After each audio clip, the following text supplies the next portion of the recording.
The Psychic Mind. A Practical Guide to Psychic Development and Spiritual Growth. Avisy J. Williams. Dedication.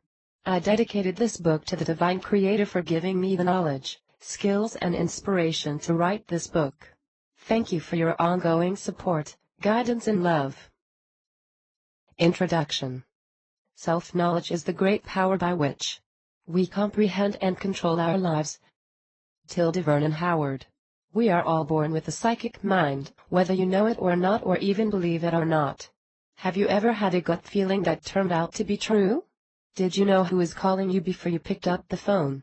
Have you ever had a sudden impulse to do or not to do something, only to discover later that you should have listened to that feeling? If any of these things has ever happened to you, then you have been using your psychic mind instinctively. As a child, we can freely access our psychic mind. If it is encouraged and developed further, we would have become a genius. But unfortunately, this does not happen to every child, because over time you may have received negative reaction from your friends, teachers, acquaintances or family, and start to doubt your intuitive voice and shut down this channel of information.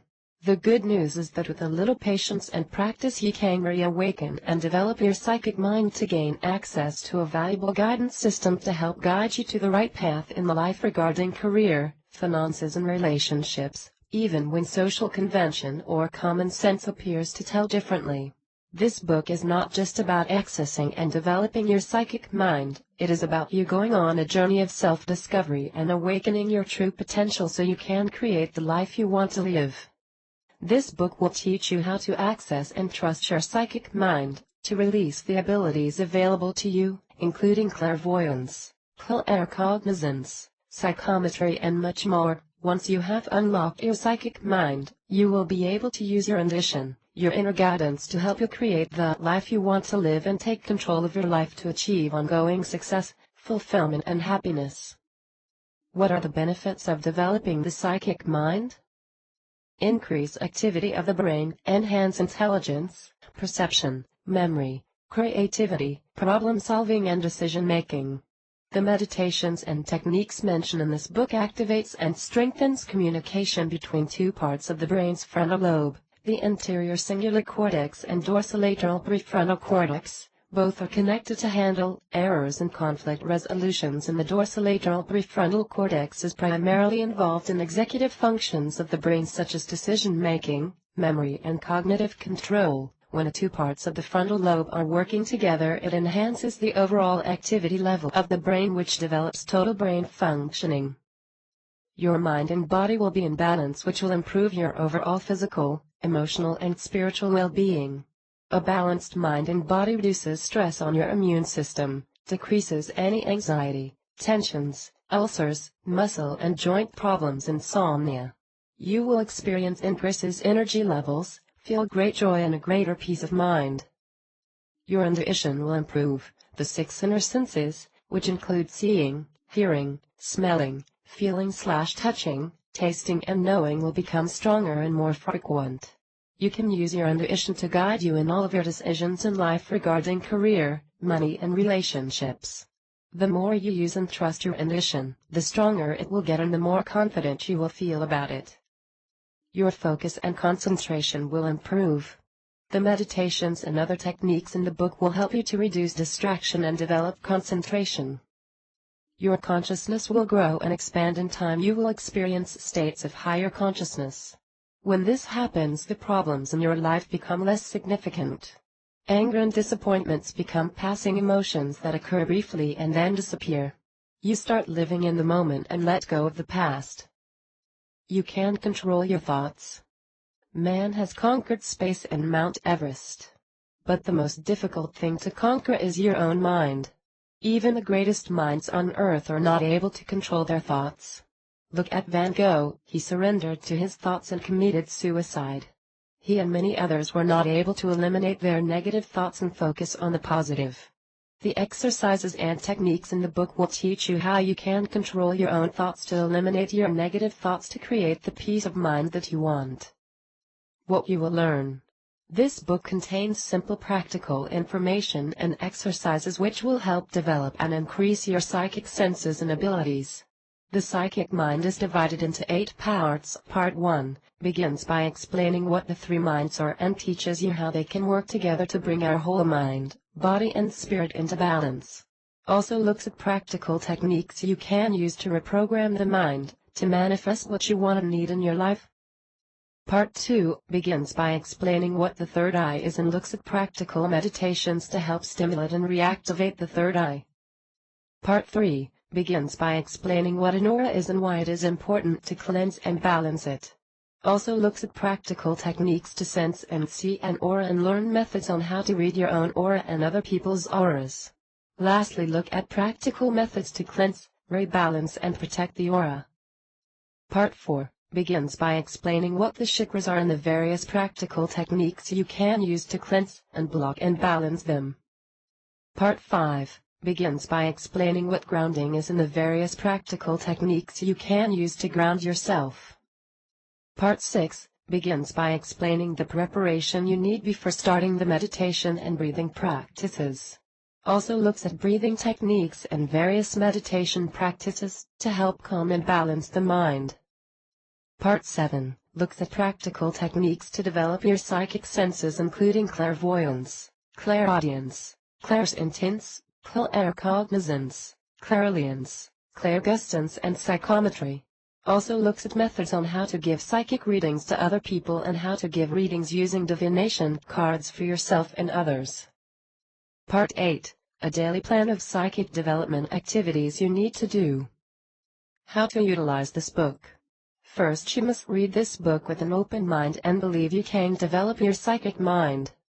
This is a simple and practical book that only shares techniques, experiences and resources that do work to help develop your psychic mind. I also encourage all readers to explore metaphysics, cosmology, ancient yoga meditation, Kriya Yoga and Patanjali Yoga Sutras, and parapsychology research and books to give you more of an understanding and a solid grounding on the science of psychic phenomena. The techniques contained in this book are also used by professionally trained psychics and yoga masters. Practice the exercises in the book daily, even if you don't get the results straight away. Keep practicing, and practicing. That's the only way you will develop and increase your skills and to get the maximum benefit from this book. Part 1 The 3 Minds. Chapter 1 What are the 3 minds? The mind is everything. What you think, you become. Buddha. The mind is composed of 3 types of consciousness, the subconscious, conscious and the superconscious. Each one of these consciousness represents an aspect of our mental, emotional and spiritual self, that needs to work together to bring our whole mind, body and spirit into balance. Subconscious mind, aspect of emotional self. The subconscious mind is subservient to the conscious mind. It has no reasoning and operates at a basic and instinctive level. The subconscious mind does whatever it is programmed to do, with no exceptions. It is also detached and makes no judgments concerning the validity of information it receives and stores. The main purpose and functions of the subconscious mind. 1. Manages and controls functions of the body such as our heartbeat, breathing, the pumping of blood, organs and glands etc. 2. Stores and process information received from the conscious and the superconscious mind, the past and present thoughts, memories, feelings, emotions, knowledge, desires, beliefs, habit patterns, impulses, images and intuition. 3. Functions according to the law of attraction. Everything in this universe is energy. All energy has a vibration that emits a frequency. Our thoughts, sounds and colors are also energy and have a high vibration. Everything that's coming into your life you are attracting into your life, from your thoughts and your subconscious mind. Your conscious mind is the means by which the subconscious receives its information, stores it, and goes to work to attract, create, or bring into the physical reality. 4. Runs 24 hours per day 7 days a week and consistently absorbing information, creating and sending out vibrational frequencies, our thoughts, based on the information that's been processed and stored within it through the filtering mechanism of the conscious mind. 5. Can send thought forms or visual images such as prayers, affirmations and visualizations to the superconscious mind for answers and for manifestation. 6. Creates dreams. Dreams are a form of feedback to the conscious mind, so that we are aware of what is happening within our subconscious. Your dreams can also come from your superconscious mind. 7. Controls the inner senses, seeing visions, feeling/touch, sensing of presences, or have a gut feeling, hearing a voice and sounds, knowing, receiving ideas and inspirations, smell, get smells like perfume, tobacco and so on, taste, get a taste in your mouth. 8. Can connect to objects, divination tools and other people using psychometry, psychokinesis, tarot, oracle cards, runs, I Ching and pendulums. How to balance the subconscious mind. The subconscious mind will be imbalanced once most of the negative limiting beliefs are removed. Once negative thinking, emotions and feelings are removed, you can start achieving success and make progress in what you want to accomplish in your lives. You will learn how to remove negative thoughts and emotions in the next chapter. Conscious mind, aspect of mental self. The conscious mind is to be the master and the programmer of the subconscious mind and is subservient to the superconscious mind. It is our reasoning mind, where we consciously analyze the thoughts that we are thinking or creating and consciously change those thoughts to create new ones, which can overwrite the old data stored in the subconscious mind. The main purpose and functions of the conscious mind. 1. The conscious mind creates and analyzes the thoughts that we are thinking. 2. Program the subconscious mind by saying affirmations, prayers, or by using visualizations. 3. Interprets the information sent from the subconscious mind through our 6 senses and dreams. How to balance the conscious mind. To balance the conscious mind, we need to create positive thoughts, to get rid of the negative thoughts stored in our subconscious mind. Everything that's coming into your life you are attracting into your life, from your thoughts. Thoughts create emotions, emotions create feelings and feelings create behavior. So it's very important that our thoughts are positive, to attract the right people, events and circumstances into our lives. The first thing we need to do is to meditate to silence and calm the mind. Meditation will help to filter out the distractions of the surrounding world and allow you to focus on reprogramming your subconscious. Your concentration, awareness is increased and we can experience inner peace in the midst of worldly turmoil. The next thing we need to do is take control of our conscious mind and become conscious of our thoughts. Become conscious of what you are allowing the conscious mind to absorb, and only allow information that is in alignment with what it is that you are trying to attract to you. Superconscious mind, aspect of spiritual self. The superconscious mind is the gateway to the higher consciousness, also known as the higher self, divine self, universal mind, God, or whatever you want to call it. It is the all-knowing mind which gives us access to infinite wisdom, inspiration and abundance. The main purpose and functions of the superconscious mind. 1. Gain access to inspiration, ideas, infinite knowledge, infinite wisdom and abundance. 2. Gives us answers to our prayers and affirmations as dreams, or by using one or more of our 6 senses.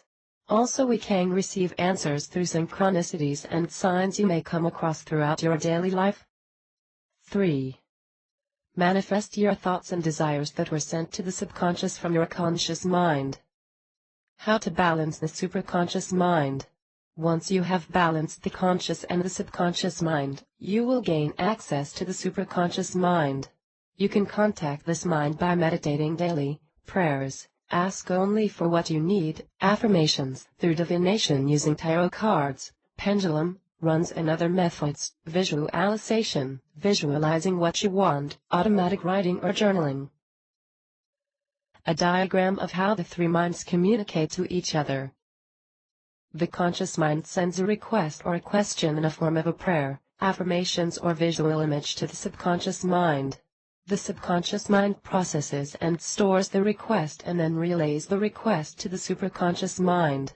The superconscious mind sends a response in the form of symbols or images to the subconscious mind. The The subconscious mind processes and stores the response and then relays the response to the conscious mind as dreams, or by using one or more of the six senses: seeing visions, feeling/touch, sensing the presences, or have a gut instincts, hearing a voice and sounds, knowing, receiving ideas and inspirations, smell, get smells like perfume, tobacco and so on, taste, get taste in your mouth. You may also experience synchronicities and signs throughout your daily life. Chapter 2: Reprogramming the subconscious mind. Believe it can be done. When you believe something can be done, really believe, your mind will find the ways to do it. Believing a solution paves the way to solution. David J. Schwartz. Every single thought we think, whether it is positive or negative, is an affirmation. Every single word we say is an affirmation. Every single action or behavior we take is an affirmation. All of our inner dialogue or self-talk is a flow of affirmations. We are repeatedly affirming subconsciously with our words and thoughts, and this stream of affirmations is creating our life experiences in every moment.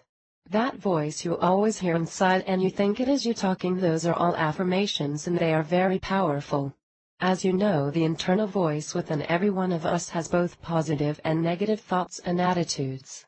The positive thoughts are the ones we need to concentrate on and empower to eliminate the negative thoughts out of our minds. It is kind of like brainwashing the negative thoughts only to leave the positive thoughts in our mind. To successfully reprogram the subconscious mind, you must have a strong desire, believe and behave as if you have already obtained your desired outcome. The subconscious mind does not know the difference between what has actually appeared in this physical reality and what you believe to have already created.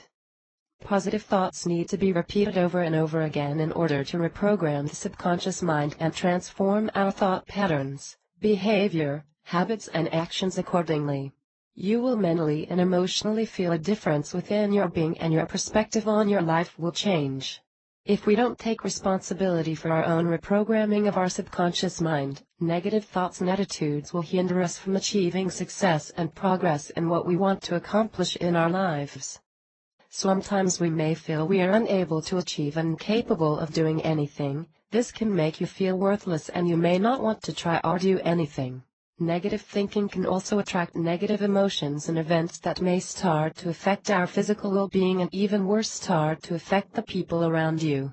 If your negative attitude starts affecting other people, then you have great reason to worry, because if the people you surround yourself with all feel the same way as you, you will not be able to overcome the negative thoughts or feelings. Being surrounded by negative people is very dangerous because they will not try and make you see the best in you. No matter what part of your life you're dealing with or who you are, positive affirmations will manifest real change in yourself and your life, by eliminating the old limiting negative beliefs that have been sabotaging you throughout your life. You have the power to change the way you think and behave, to create the reality and life you want to live.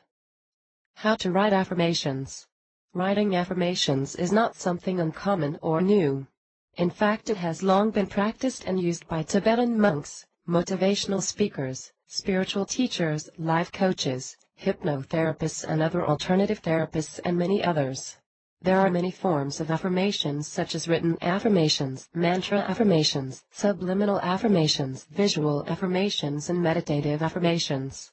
The methods that are the most effective is the written and mantra affirmations. These particular forms of affirmations are very powerful.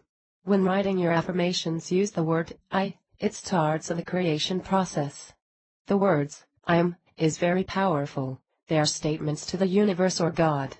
But whatever follows the word, I, tends to manifest in physical reality. Get a notepad or a piece of paper, fold the paper in half or draw a line down the middle. Write down any negative thoughts that came into your mind. The next step is to write one positive affirmation for each of those negative thoughts that you know is true about yourself or situation. In this exercise, you are going to change each negative thought into new positive statements. Continue this process until no negative thoughts cross your mind.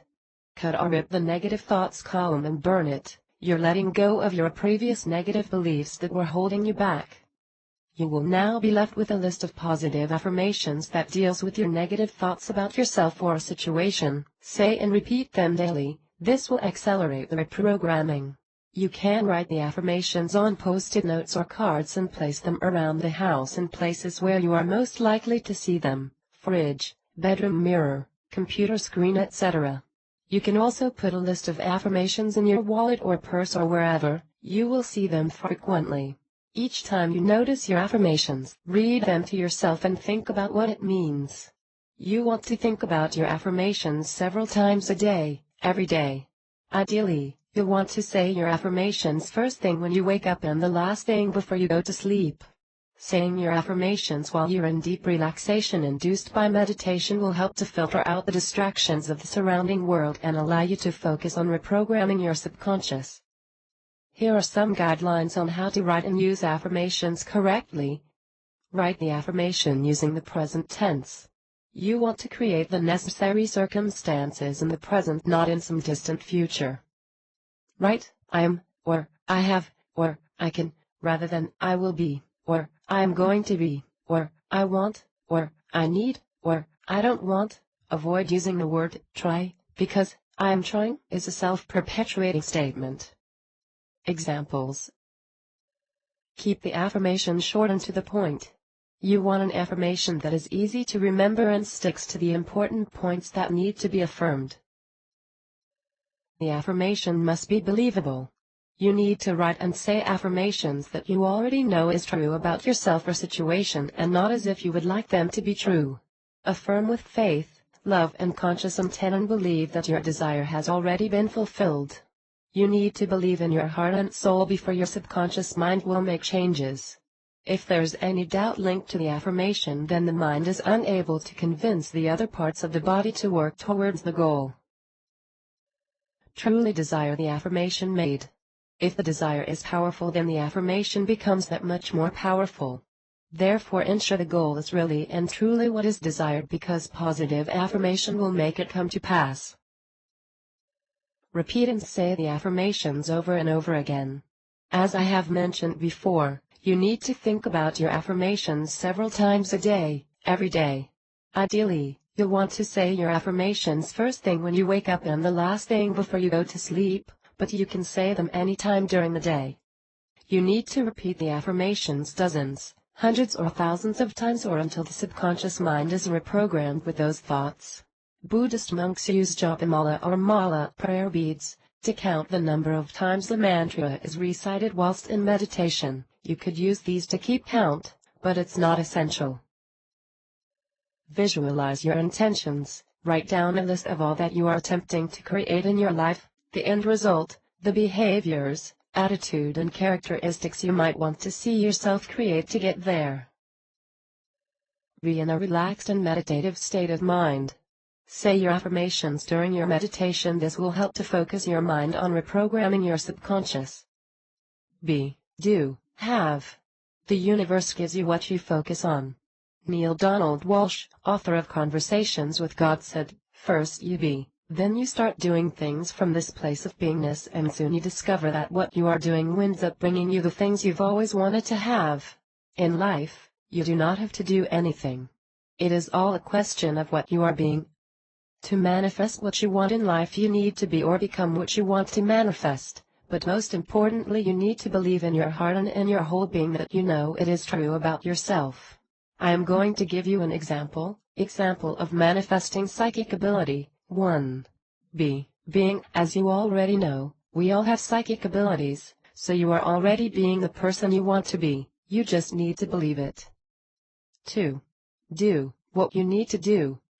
Get a pen and paper and make a list of activities or goals you can do to manifest your being. You need to do the activities on a daily basis. You need to surround and focus yourselves on doing these activities. All of your thoughts need to be focused on doing what you are trying to manifest. This will help to reprogram the subconscious mind. Say affirmations daily, first thing in the morning and at night. I am psychic. I can feel, hear and see my inner guidance.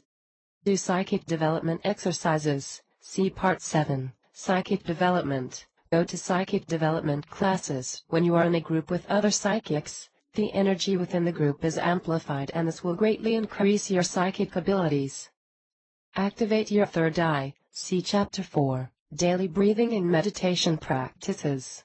Read psychic research and books. Learn the tarot. This list can continue, but you get the idea. 3.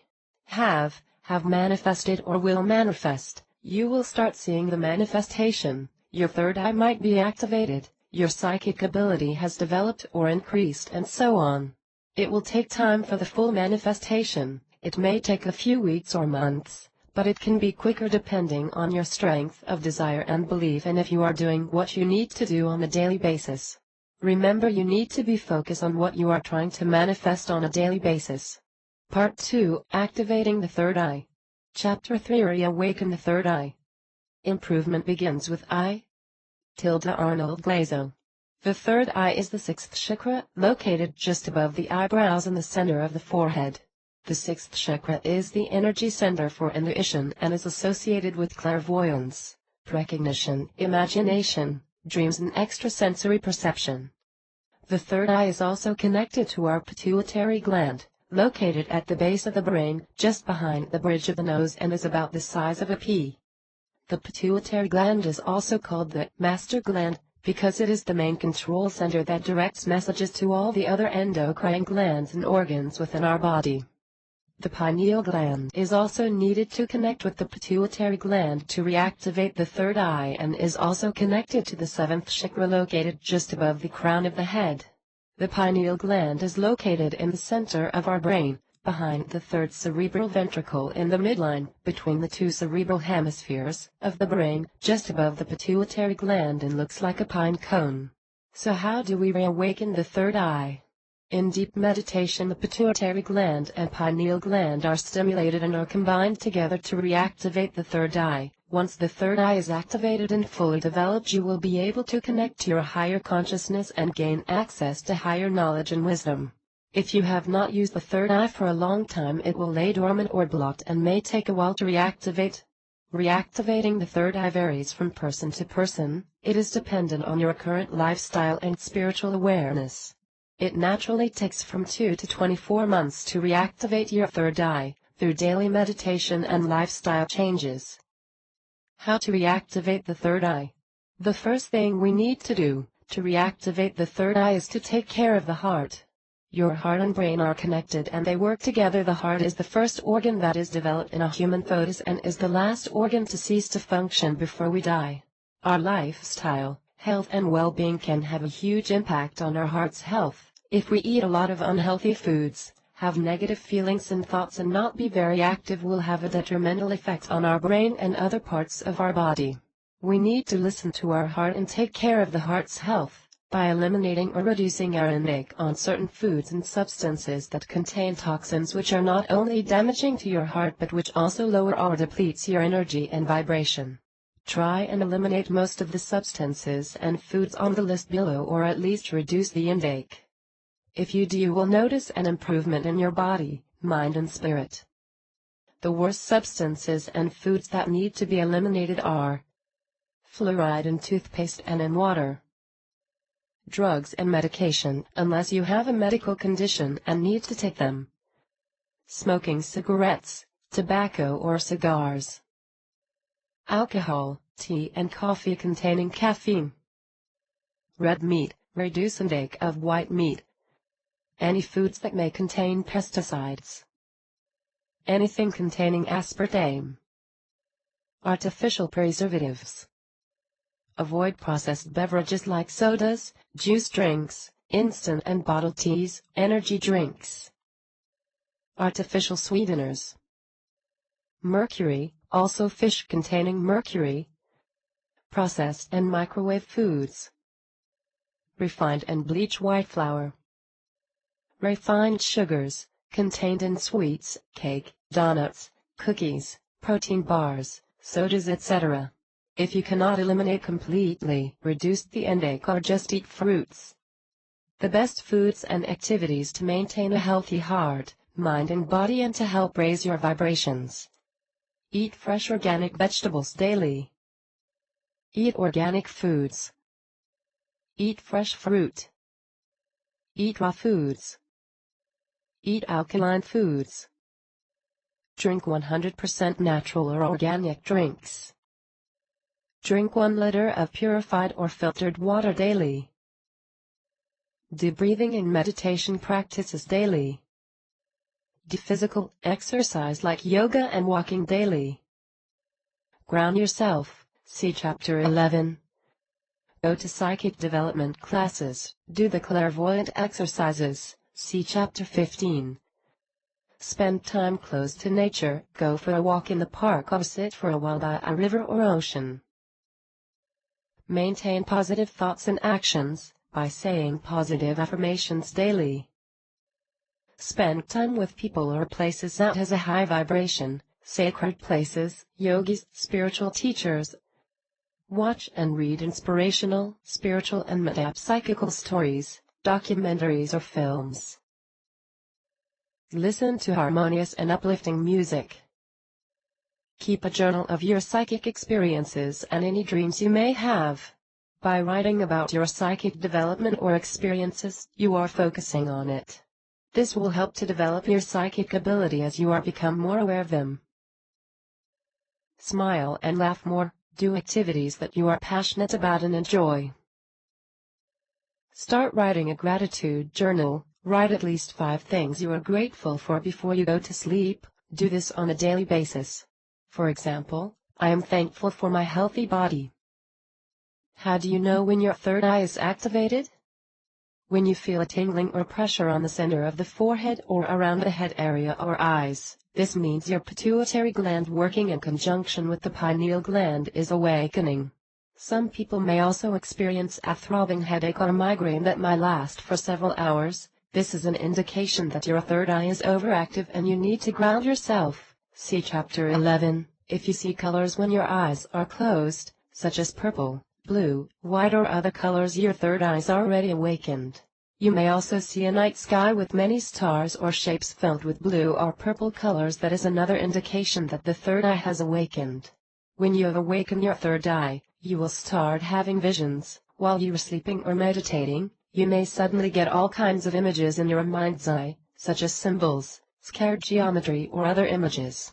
Some of them won't make any sense, some of them will be very vivid and others will be unclear.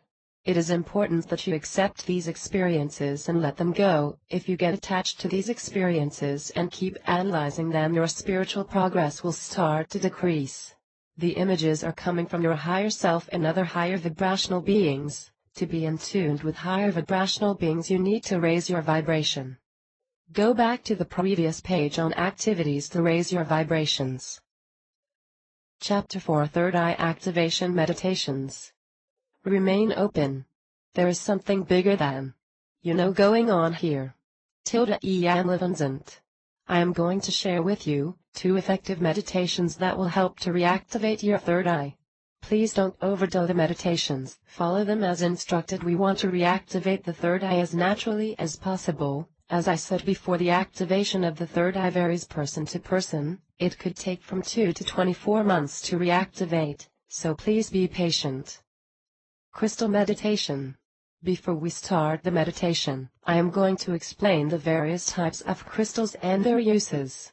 There are a wide variety of crystals and gemstones in different colors, sizes and types. They can be found on almost every continent in the world. Crystals and gemstones have many uses. You can wear them as pendants, rings, bracelets, and key rings. You can't place them on your altar, place them under a pillow to remember your dreams, place them around the house for protection. You can use them to balance your chakras and also meditate with them, and much more. The most popular and widely used crystal is the quartz crystal. It has excellent healing properties and is a high vibrational crystal. It contains the full spectrum of light and as such will work on every level of the body to bring it into balance. It strengthens and stabilizes the body's energy fields and promotes harmony. Quartz crystal can amplify both positive thoughts and energy and can stimulate positive action when it is needed. It can be held or worn to promote clarity of thought and to help you to see your way more clearly. The crystals I recommend to use for meditation, healing, protection and spiritual development are amethyst quartz crystal, clear/white quartz crystal, or white selenite crystal. These crystals contain high-frequency vibrations. the white quartz and selenite crystal, and are primarily associated with the crown chakra, and the amethyst is associated with the third eye and crown chakra. These crystals can also be used to assist the awakening and enhancement of your psychic abilities and higher consciousness. Choose a crystal that resonates with you and feel a connection with. If you want to know more about crystals and gemstones and their uses, I recommend reading the Crystal Bible by Judy Hall.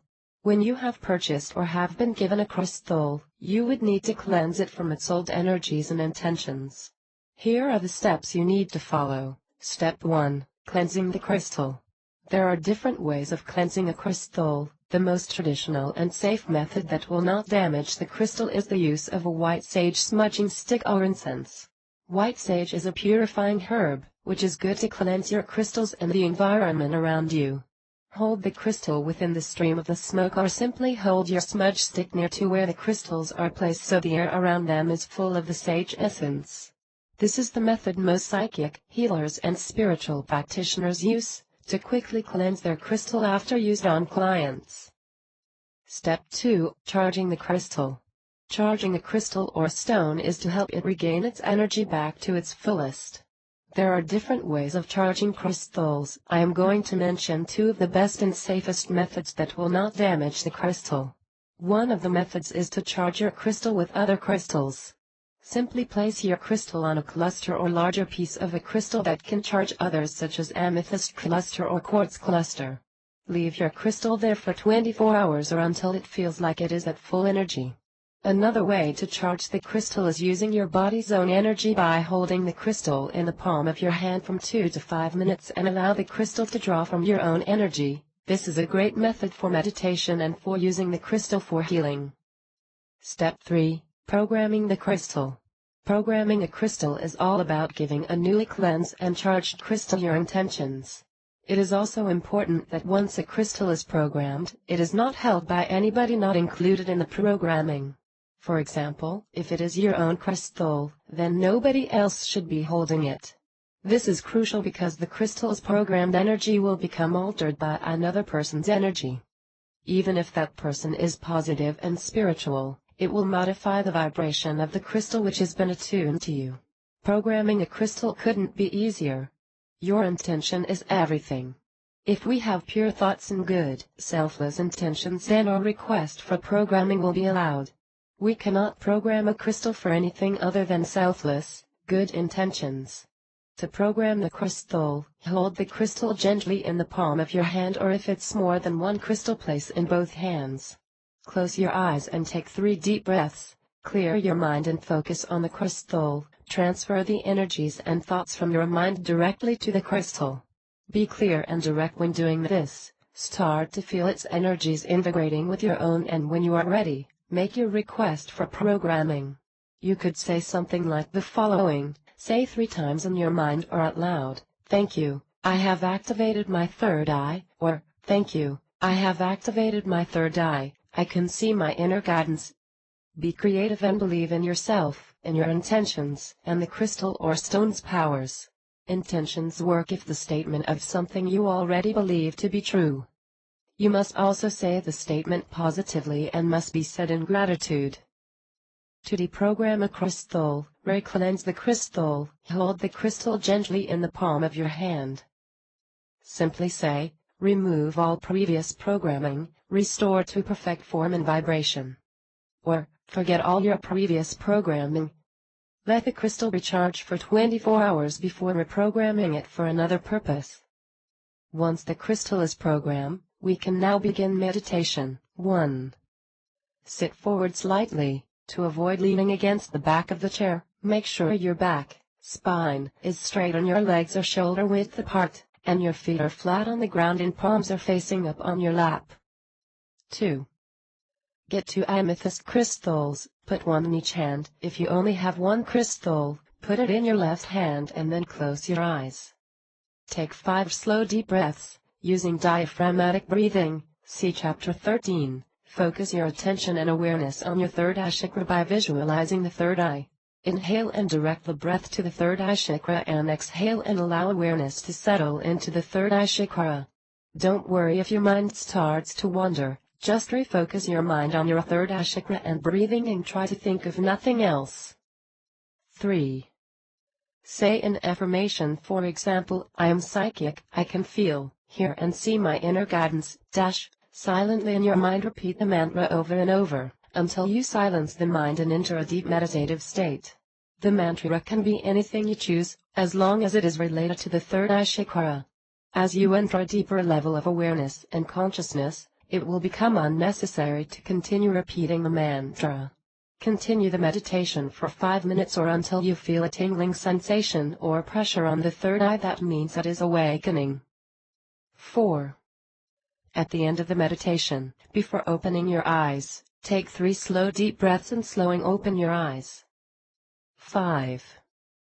Ground yourself. See Chapter 11, Candle Flame Meditation. This meditation is a yoga technique for cleansing the eyes called Tritaka. It is a Sanskrit word meaning to look or to gaze. It is the practice of fixing your attention and concentrating on a single point, such as a small object, image of a deity, black dot, mandala or candle flame. It is used in yoga meditation as a way of developing focus, strengthening the eyes, and stimulating the third eye chakra. Tritaka is one of the 6 cleansing techniques mentioned in the Hatha Yoga Pradipika, a classic manual on Hatha Yoga practices, written by Yogi Svatmarama. Begin meditation. 1. Light a candle and place it on a small table around 3 to 4 feet in front of you. 2. Sit forward slightly. To avoid leaning against the back of the chair, make sure your back, spine, is straight and your legs are shoulder width apart, and your feet are flat on the ground and palms are facing up on your lap. Make sure you are sitting and facing the candle at eye level. 3. Take 5 slow deep breaths. Use diaphragmatic breathing. See Chapter 13, then focus your attention on the candle flame.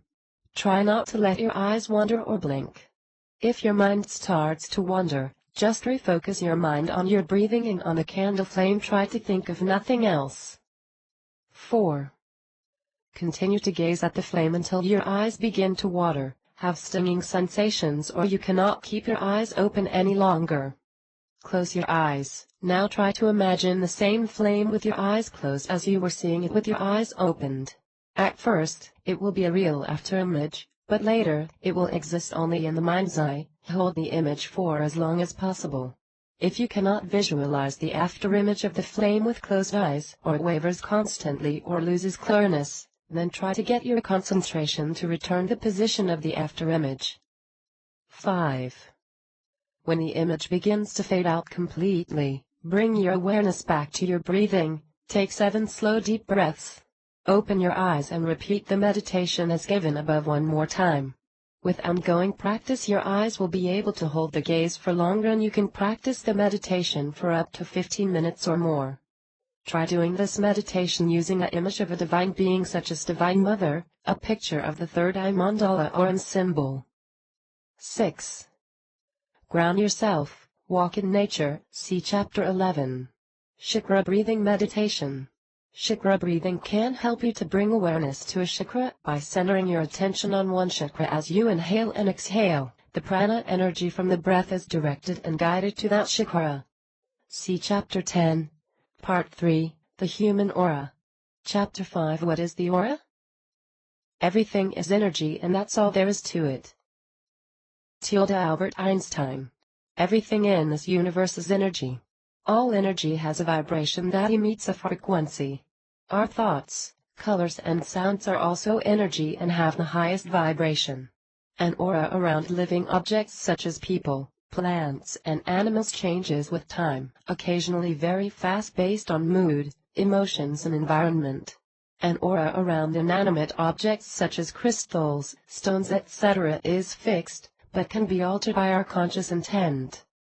According to Dr. Tom J. Chalco, the founder of Bioresonant Biophysics, the aura surrounding the human body is electromagnetic radiation, ranging from microwave, IR, infrared to UV light. The aura consists of electromagnetic energy in the form of waves. The lower frequencies, the IR, infrared, extend from the edge of the spectrum, body heat, are related to functions of our body like metabolism, circulation, DNA structure, etc. The higher frequency, the UV, are related to our conscious activities such as emotions, creativity, thinking, intentions and humor, and is the part that can be seen with the naked eye. The energy field emanates out from the body approximately 2-4 feet on all sides. It expands above the head and below the feet into the ground.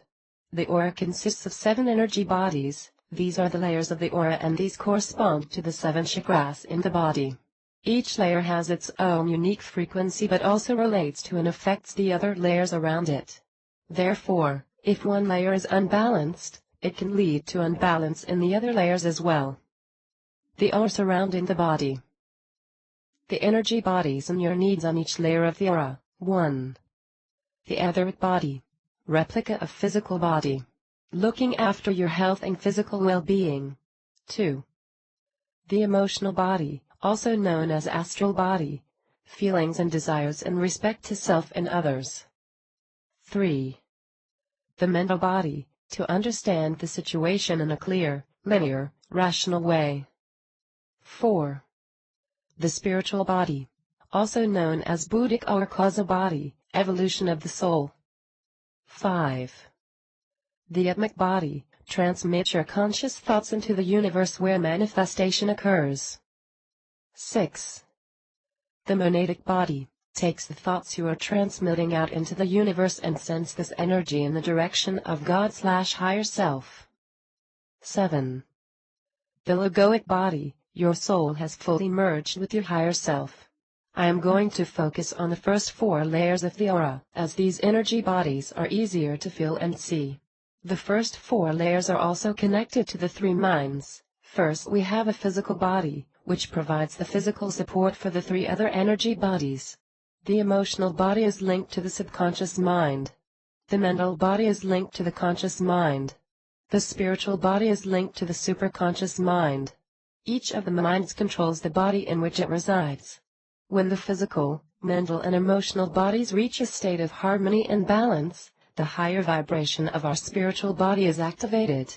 We need to clear and balance each of the energy bodies, so that ye can remain balanced. The etheric body, replica of the physical body, this is the first layer of the aura and the one closest to the physical body. The etheric body is the body of protection for the physical body. It protects and holds the blueprint for the physical body and is the exact replica of the physical body. The etheric energy body comprises of a network of energy channels such as the meridians, nadis and the major and minor chakras, which tells the etheric body the current state of the physical body. The etheric body shows the current condition and health of the physical body. Strengthen layer. To maintain a healthy etheric body, get sunshine, eat healthy, organic vegetables and fruit, raw foods, drink water, etc. Take regularly exercise and avoid stress. The emotional body, aspect of the subconscious mind, this is the second layer of the aura. The emotional body deals with feelings, emotions and desires. If our emotions are balanced and positive, this layer will be very bright. When your emotions change, the colors in this layer change too. It shows all the emotions such as love, hate, anger, generosity, etc. If this layer has dark and muddy colors, it means that the person has negative feelings. Strengthen the layer. To maintain a healthy emotional body, be in control of your emotions, respond rather than react to situations, people or environment. Let go of limiting emotions such as fear, frustration, anger, etc. and start to express your emotions to others. This is essential to a healthy well-being. The mental body, aspect of the conscious mind, this is the third layer of the aura. The mental body is associated with your thoughts. Usually the color of this layer is yellow. The more positive and clear our minds are, the brighter and bigger the color is. Conflicting thoughts, negative thoughts and limiting beliefs that don't serve us will show as dark and muddy colors. Strengthen the layer. To maintain a healthy mental body, meditate daily. You need to still the mind and focus so that you can have clarity of thought. As mentioned in Chapter 2, reprogram your subconscious mind with positive thoughts. This will also keep the mental body clear and will help your emotional, etheric bodies to be healthy, clear and balanced. for it is your thoughts that create your reality. Remember the words of Jesus, your thoughts are things, and as you think, so you are. The spiritual body, aspect of the superconscious mind, the fourth layer, is associated with developing your spiritual self or soul on every level. It acts as an interface between the physical embodiment and the higher self. Communications from spirit comes through this body. Often higher knowledge or information is sent to use in service to God and humanity. Strengthen the layer. To maintain a healthy spiritual body, meditate daily and participate in spiritual development activities. Communicate daily with your higher self and your divine team/spirit team. Ask for guidance. The more you look for communications from your higher self and spirit, the more this body strengthens. Chapter 6: Sensing and Seeing the Aura. Dwelling in the light, there is no occasion at all for stumbling, for all things are discovered in light. George Fox. There are many reasons why you may find it useful to sense and see auras. The aura, which is connected with the activity of the chakras, reflects a person's state of consciousness and physical well-being. Each color signifies a certain vibration, which represents the person's personality, thoughts and health. Seeing and reading your aura can help you to diagnose illness in the body long before physical symptoms become evident. By consciously monitoring your aura, you can actually heal yourself.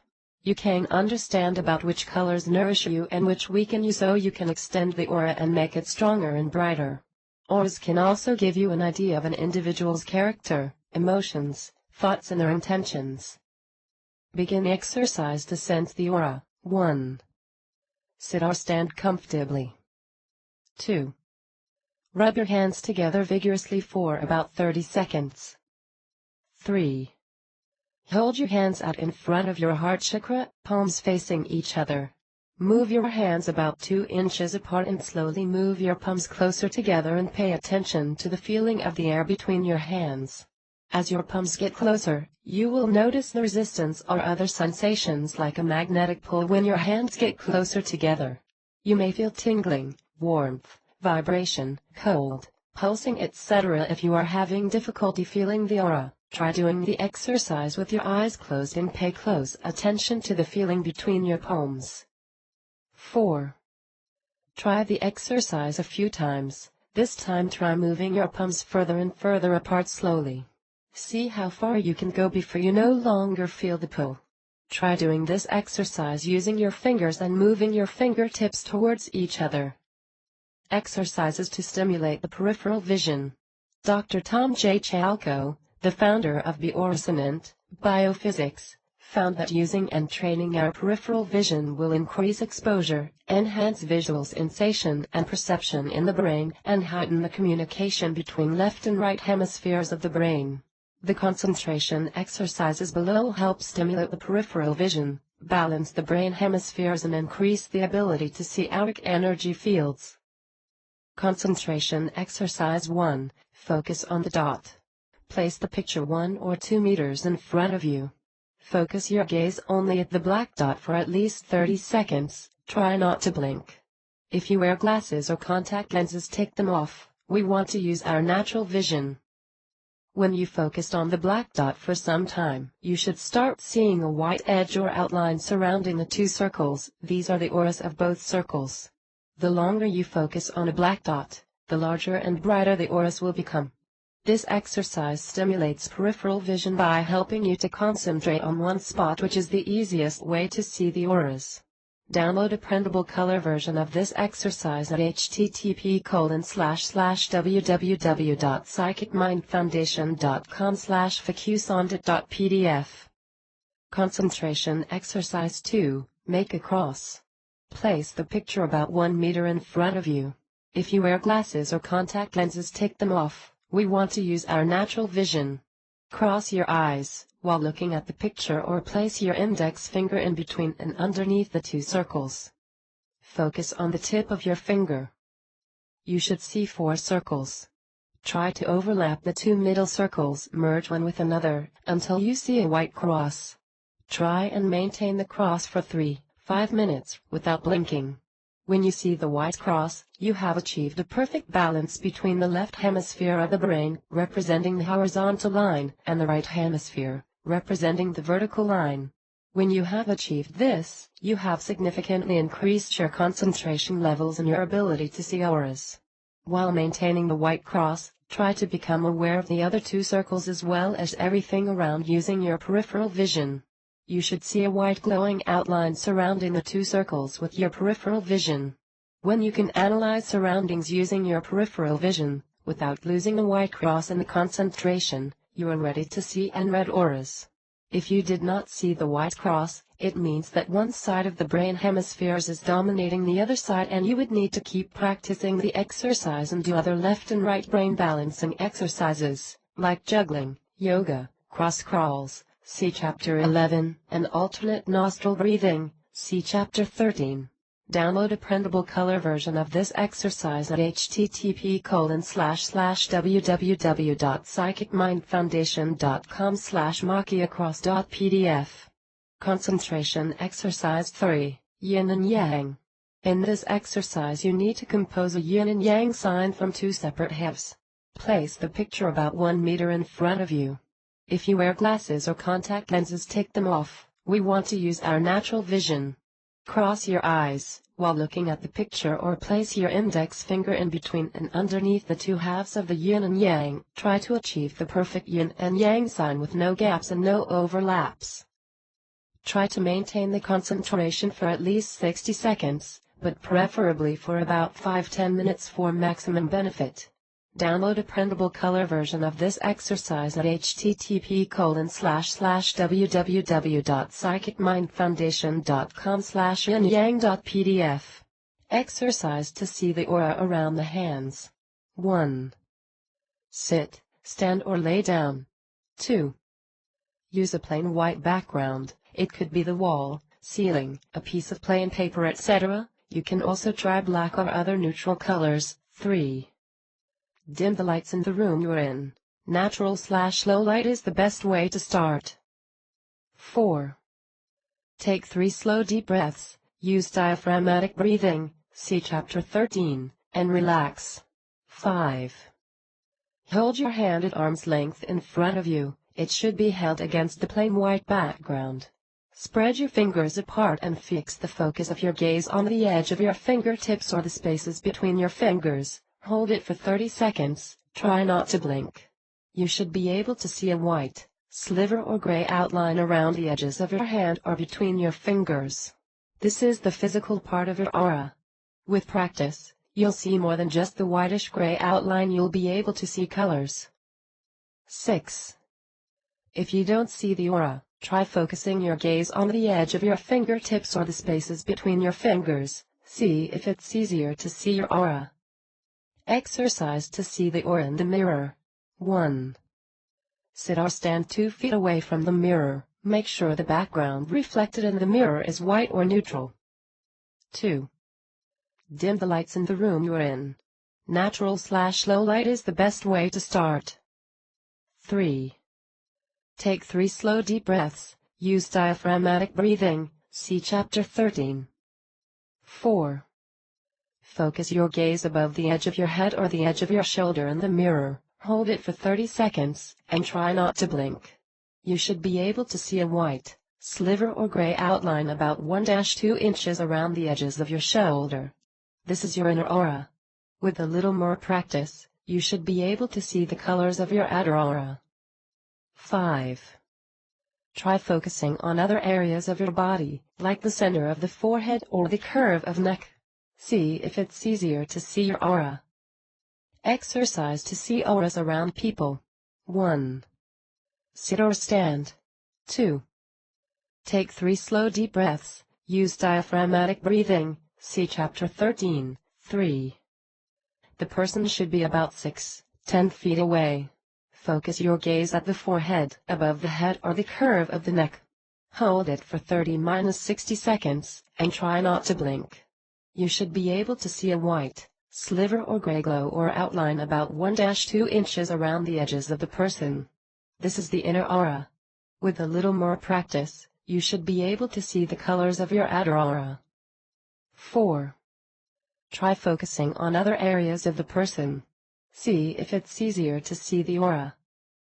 Meaning of the aura colors. People's auras have simple colors, which can be interpreted quite easily with our inbuilt cultural understanding of what colors mean.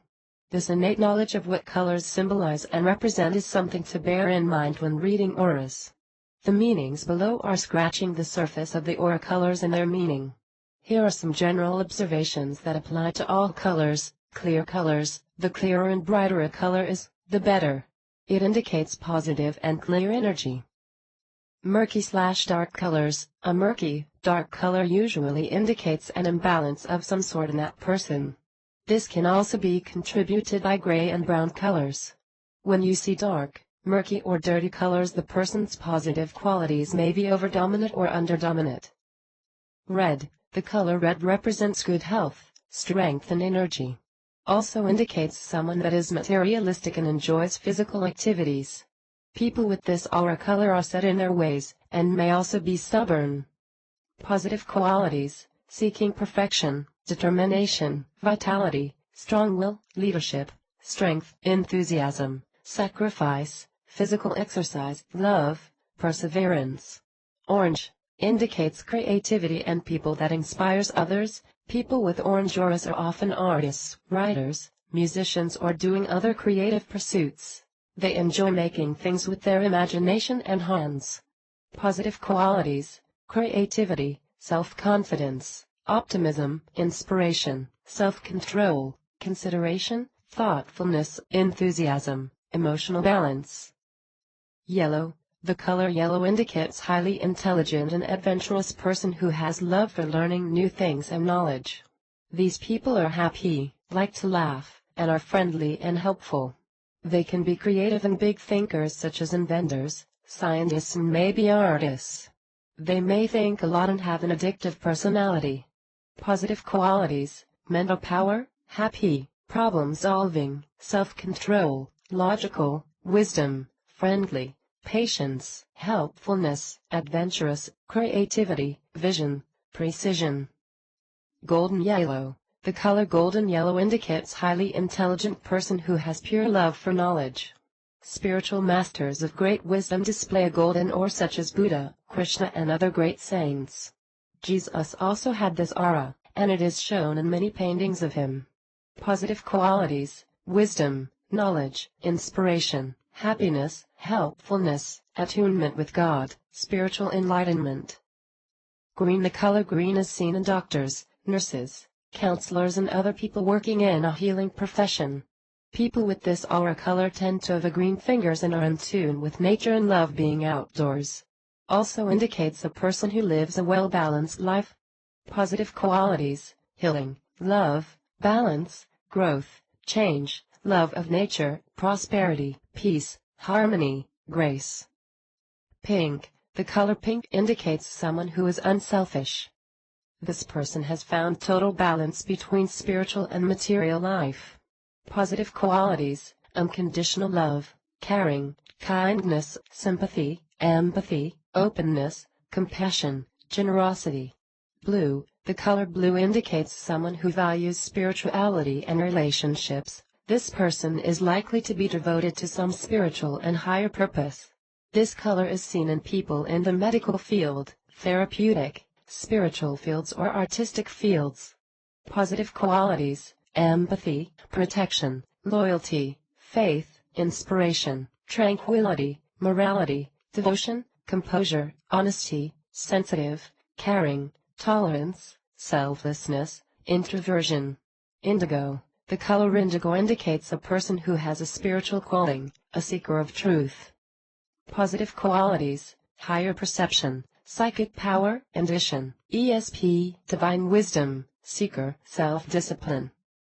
Purple/violet. The color purple or violet indicates seekers of all types, people who are searching for a cause or religious or spiritual experience.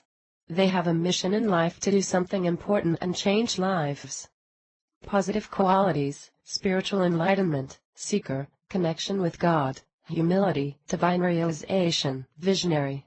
White. The color white is seen in yogi masters or individuals who are closely connected with the divine or higher guidance. If our souls were in perfect balance, then our color vibrations would blend and we would have an aura of pure white. Dirty white indicates serious disease, lack of mental and physical harmony.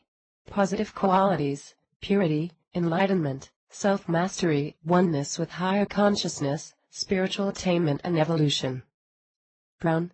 The color brown indicates someone that has a business acumen or in management and has a desire for advancement and growth.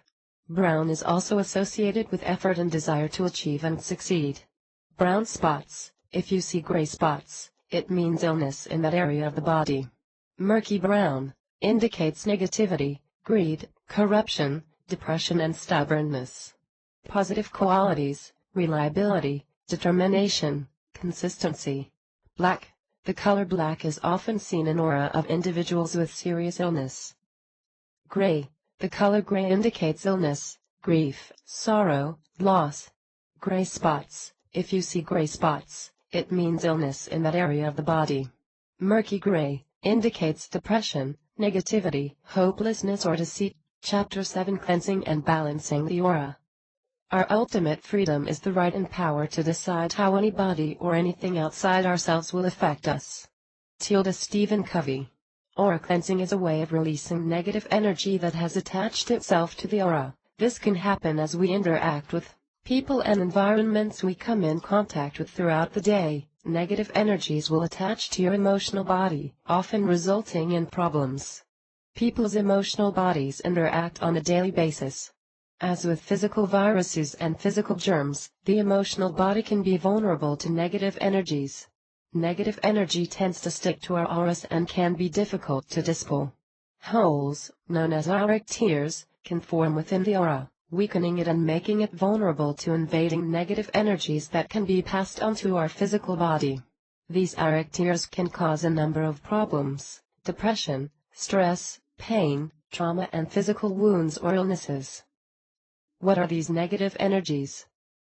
There are various forms of negative energies we need to be aware of. Energy vampires. An energy vampire is a negative person or people that feeds on the life force of others. These people are unhappy, needy, mourners, bullies, insecure, gossiper, drama queens, etc. These people believe that the whole world exists just to serve them. They are incapable of seeing things from another person's perspective. When your aura is not strong, it can feel like these people are sucking out your entire energy, leaving you feeling drained, exhausted, stressed, unfocused, and depressed. The negative person is simply seeking to get a reaction from you. That's what they feed on. The main way they remove energy from another person is to upset the person. When the negative talking starts, just smile and don't say anything. Remain completely detached from it and don't get involved in it. To help protect your energy, fold your arms over your chest in a cross position. This will protect your solar plexus chakra, which is associated with your personal power. You can also cross your fingers. This will help lock in your aura so their energy can't affect yours. Psychic attacks. A psychic attack happens when a person intentionally sends negative energy with the conscious or unconscious intention to inflict harm upon you. These psychic attacks can be sent consciously or unconsciously. It could be someone you know, like a friend or family members, that unconsciously sends negative energy to you, unaware of what they have done. Those negative energies can be projected in the form of thought, usually out of jealousy, fear, envy, ignorance or anger. A conscious attack is when someone purposely means harm to you and can be using witchcraft, spells, voodoo and other types of black magic. These attacks can produce debilitating effects on the overall health and energy level of the affected person. Negative thought forms. This is similar to the psychic attack, a person who intentionally sends negative thoughts with the conscious or unconscious intention to inflict harm upon you. These thought forms are based in anger, rage, jealousy, animosity and fear. It could be someone you know, like a friend or family members, that unconsciously sends negative thoughts, unaware of what they are doing. Negative thought forms can be stuck in the physical body or several layers of the aura, causing a range of physical, emotional, mental and spiritual problems. The aura will show a dirty grayish color. Cleansing and protecting your aura on a daily basis is essential. To protect yourself against these negative energies, ideally we should cleanse the aura twice a day, upon awaking and before falling asleep at night. It only takes a few minutes a day. Think of your aura as your own personal giant bubble. When it is strong, it acts as a protective shield, brushing off anything stressful, negative or potentially draining.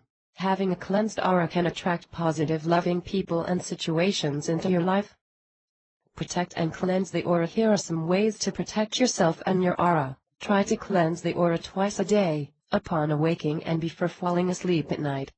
Set an intention/affirmation/prayer. Although you might not be unaware of it, love, protection and assistance is always given to you from your spirit team/celestial team.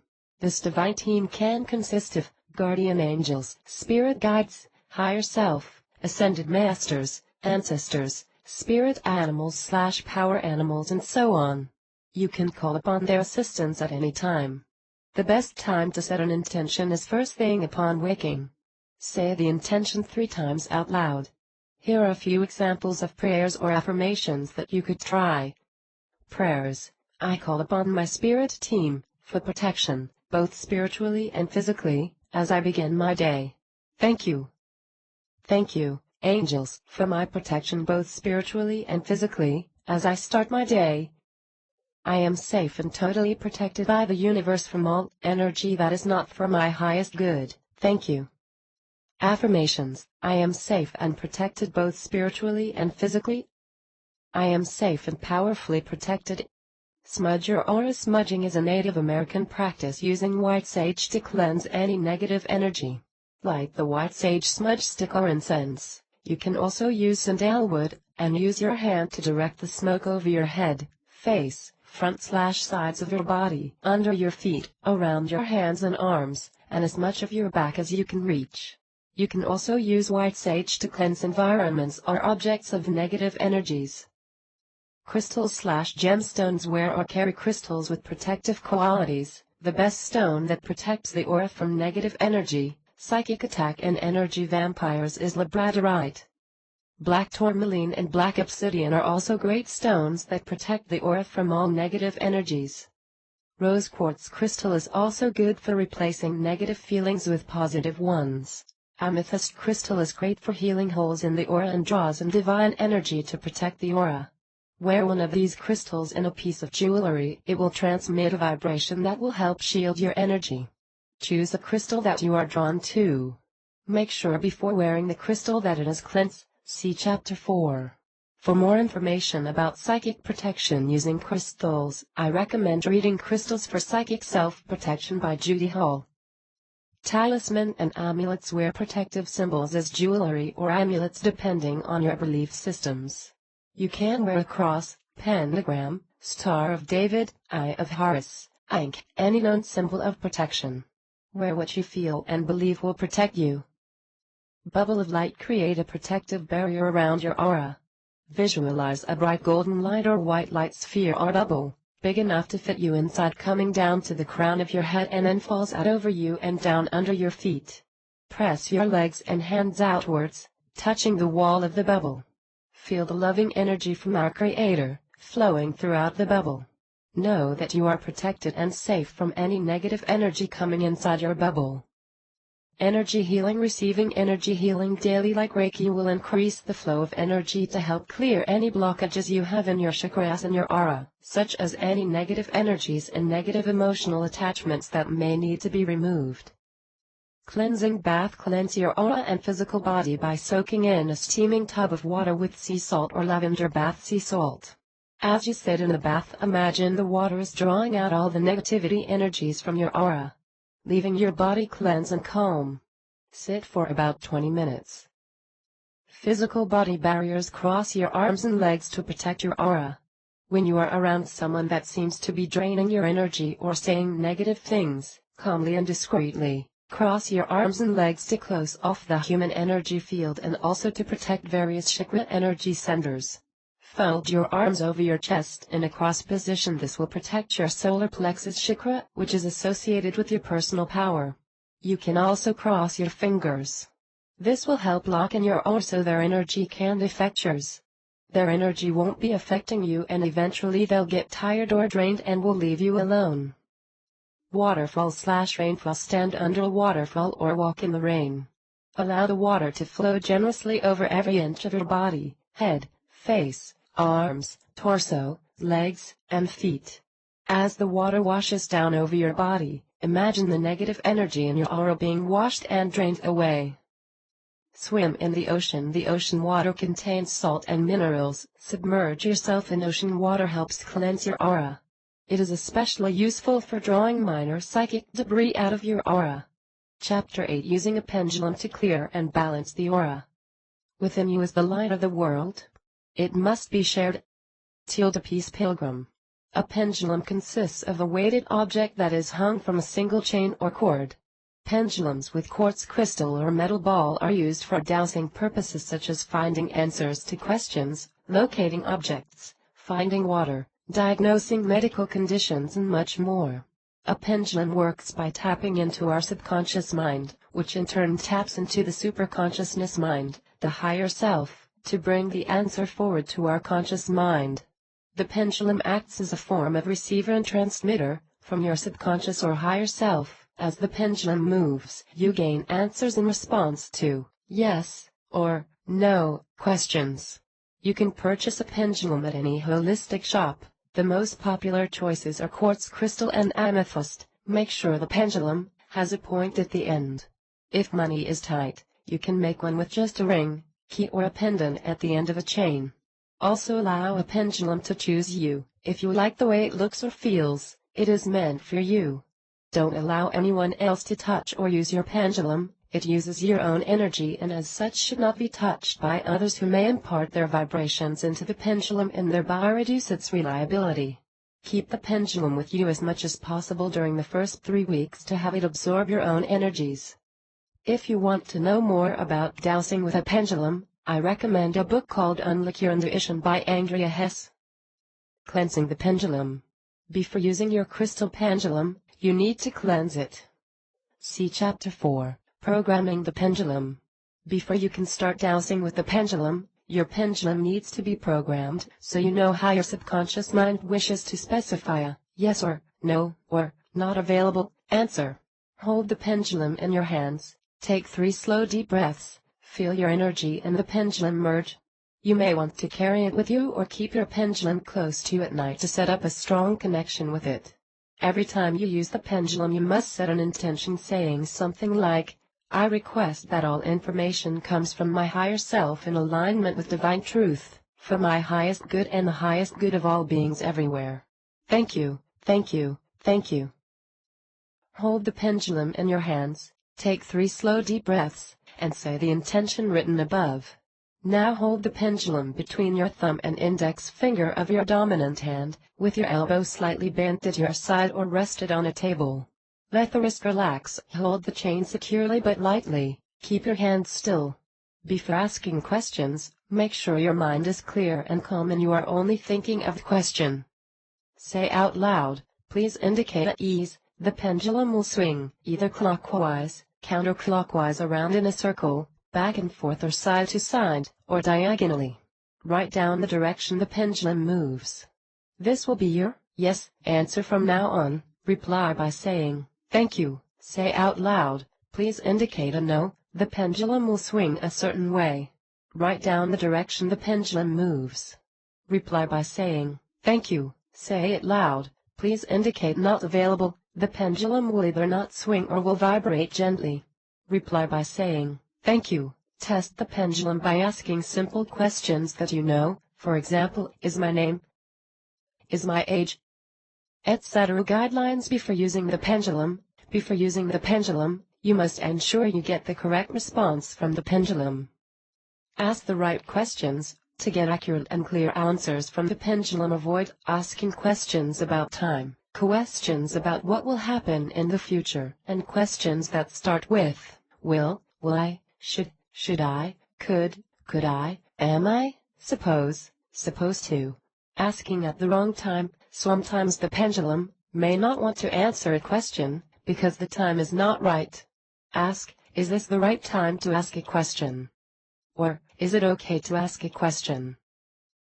Asking when not well, being tired, or feeling mentally or emotionally out of balance, will make the pendulum give inaccurate answers. Make sure your mind is calm and positive. Avoid using pendulum near electrical appliance. Using the pendulum too close to the television, computer screen or other electrical item that gives a lot of energy will cause interference. Ask test questions. Test the pendulum for accuracy before using by asking simple questions that you know. For example, is my name?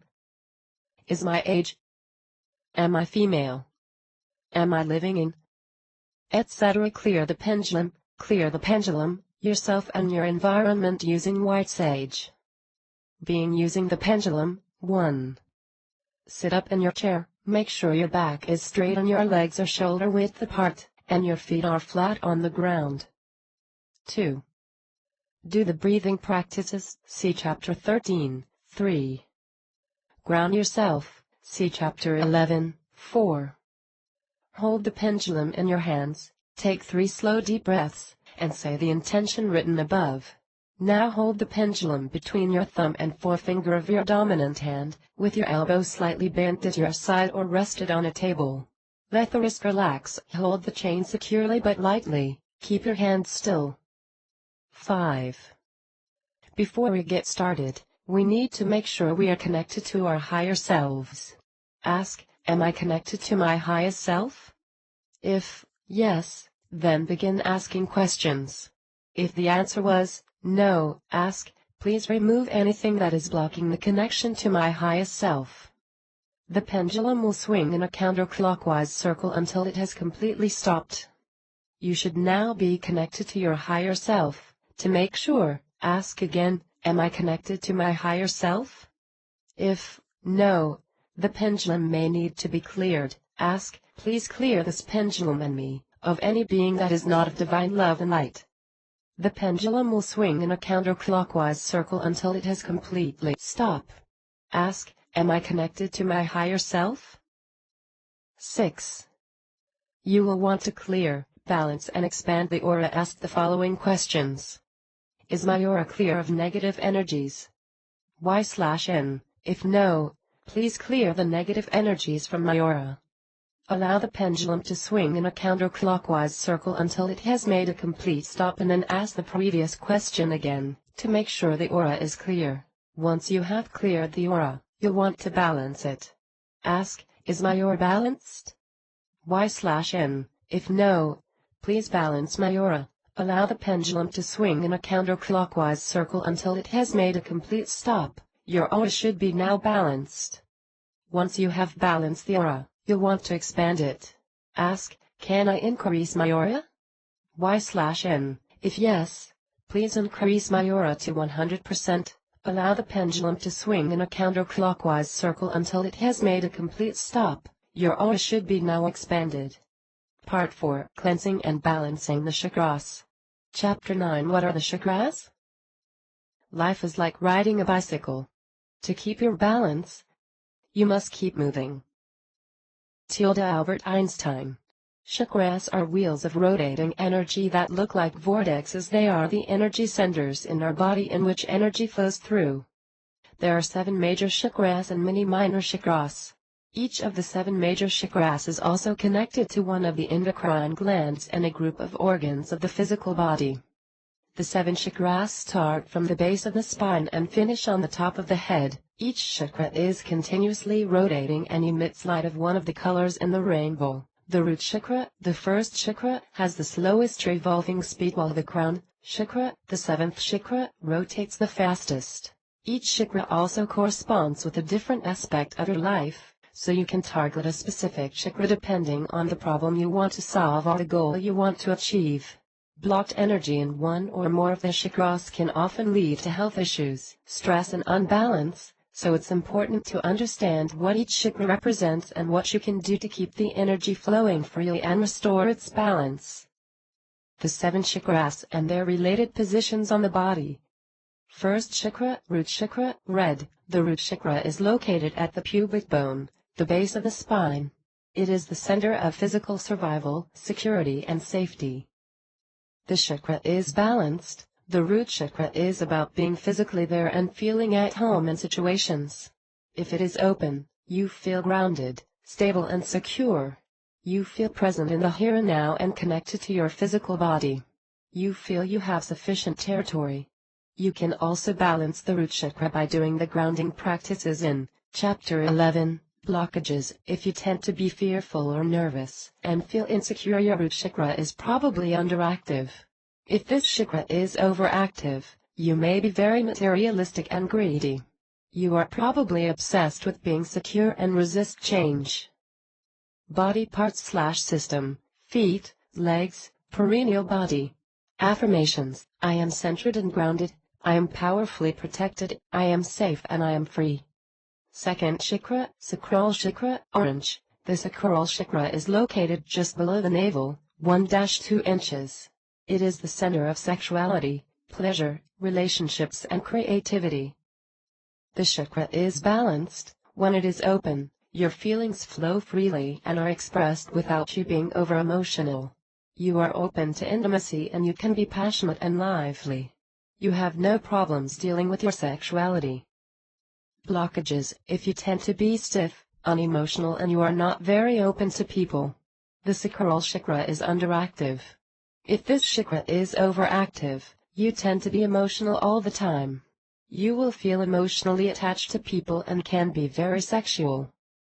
Body parts/system, reproductive system, ovaries, testes, uterus.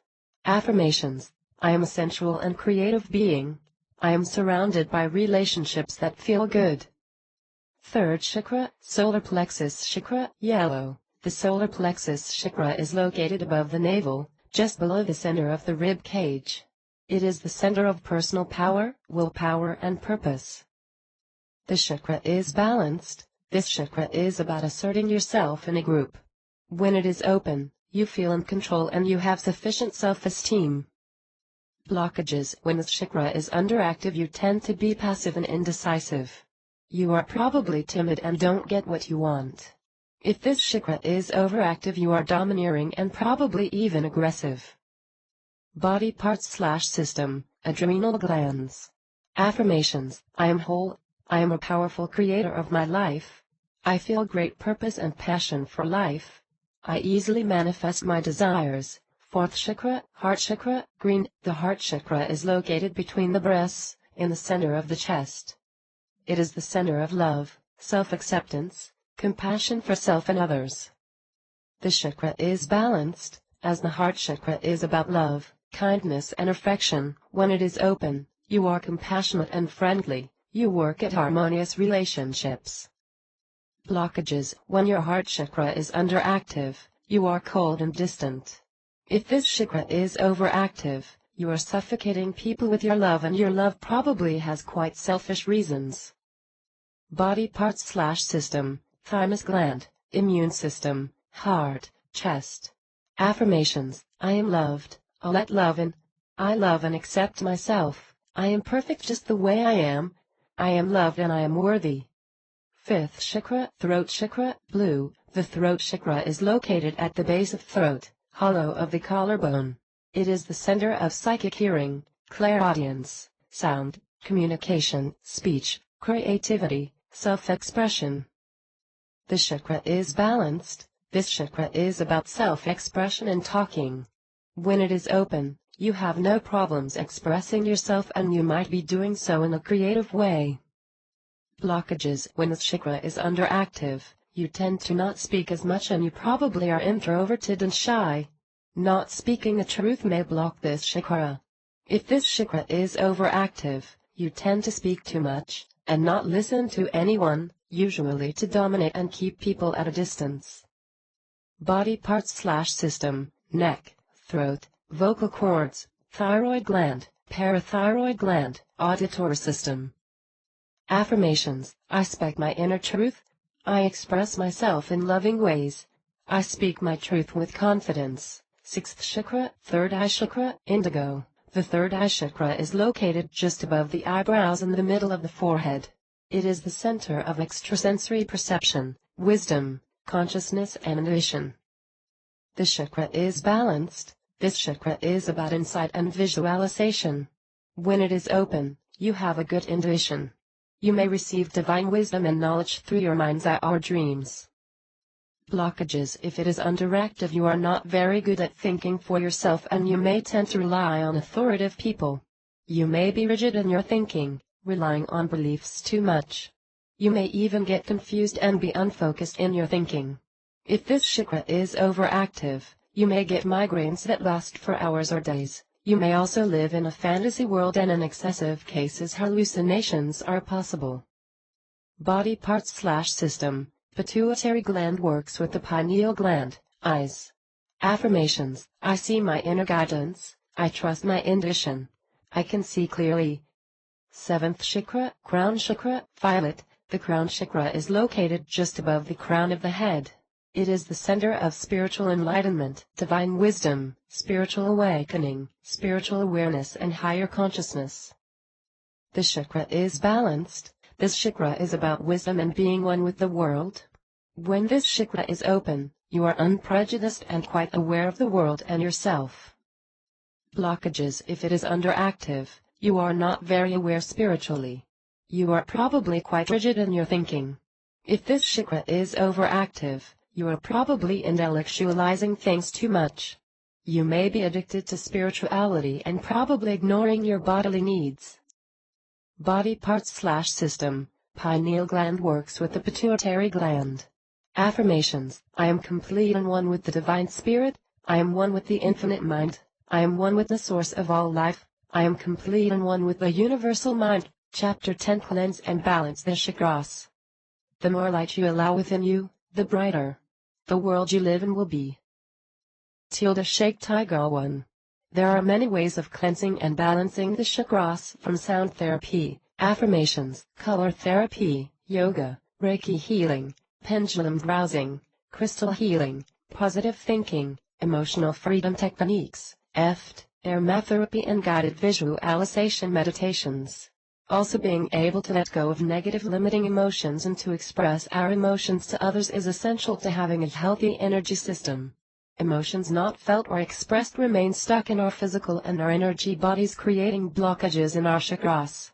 Doing the exercises to reprogram the subconscious mind, as mentioned in Chapter 2, is a great way to release emotions held within, to clear blockages and allow your chakras to function harmoniously and actively. The table below is of the 7 chakras and the corresponding crystals to place on the chakra, also specific colors relating to the chakra you would wear to help balance it. Table of the 7 chakras with associated crystals and colors. I am going to share 2 effective methods to cleanse and balance your chakras. Chakra breathing meditation. Chakra breathing can help you to bring awareness to a chakra by centering your attention on one chakra. As you inhale and exhale, the prana energy from the breath is directed and guided to that chakra. We are going to focus our attention on the heart and the third eye chakras.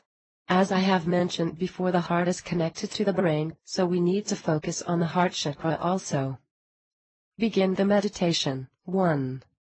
Sit forward slightly. To avoid leaning against the back of the chair, make sure your back, spine, is straight and your legs are shoulder width apart, and your feet are flat on the ground and palms are facing up on your lap. 2. Take 4 slow deep breaths. Breathe from your diaphragm. See Chapter 13. Close your eyes and focus your attention and awareness on your heart chakra by either placing your finger on the chakra for a few seconds or visualizing or being aware of your heart. Inhale in through the nose and direct the breath to the heart chakra, and exhale through the nose and allow awareness to settle into the heart chakra. If your mind starts to wander, just refocus your mind on your breathing and on the heart chakra. Do this for 5-10 minutes. If you feel tightness, tension in the chest area, there is a blockage and it's being released. The energy of love is pouring into your heart, clearing away all fears and wounds, replacing it with love and caring energies. 3. Next, focus your attention and awareness on your third eye chakra by either placing your finger on the chakra for a few seconds or visualizing the third eye. Inhale and direct the breath to the third eye chakra, and exhale and allow awareness to settle into the third eye chakra. If your mind starts to wander, just refocus your mind on your breathing and on the third eye chakra. Do this for 5-10 minutes. 4. At the end of the meditation, before opening your eyes, take 3 slow deep breaths and slowing open your eyes. 5. Ground yourself, walk in nature. See Chapter 11. Please note, you can also use chakra breathing to cleanse and balance all 7 chakras. Spend 5 minutes on each chakra. Balance chakras using a pendulum. 1. If you have not yet programmed the pendulum, see Chapter 8. 2. Sit up in your chair, make sure your back is straight and your legs are shoulder width apart and your feet are flat on the ground. 3. Take 5 slow deep breaths, use diaphragmatic breathing, see Chapter 13. 4. Now hold the pendulum between your thumb and forefinger of your dominant hand, with your elbow slightly bent at your side or rested on a table. Let the wrist relax, hold the chain securely but lightly, keep your hands still. 5. You will want to go through the chakras from the root chakra up and ask the following questions. Is the root chakra open and clear? Y/N. If no, ask, please remove whatever is blocking the root chakra from being open and clear. The pendulum will swing in a counterclockwise direction until it has completely stopped. Ask the previous question again, to make sure the chakra is open and clear. Go through each of the chakras in this manner up to the 7th chakra. Once you have gone through all of the chakras in this manner, then you will want to have them balanced. Then ask, please balance all the chakras, allow the pendulum to swing in a counterclockwise circle until it has made a complete stop. Your chakras should be now balanced. You can check by asking, are all my chakras balanced? Part 5, Grounding. Chapter 11 Grounding Practices. The point of power is always in the present moment. Louise L. Hay. Grounding means to keep ourselves fully in the present moment, so we don't feel disconnected from our physical body.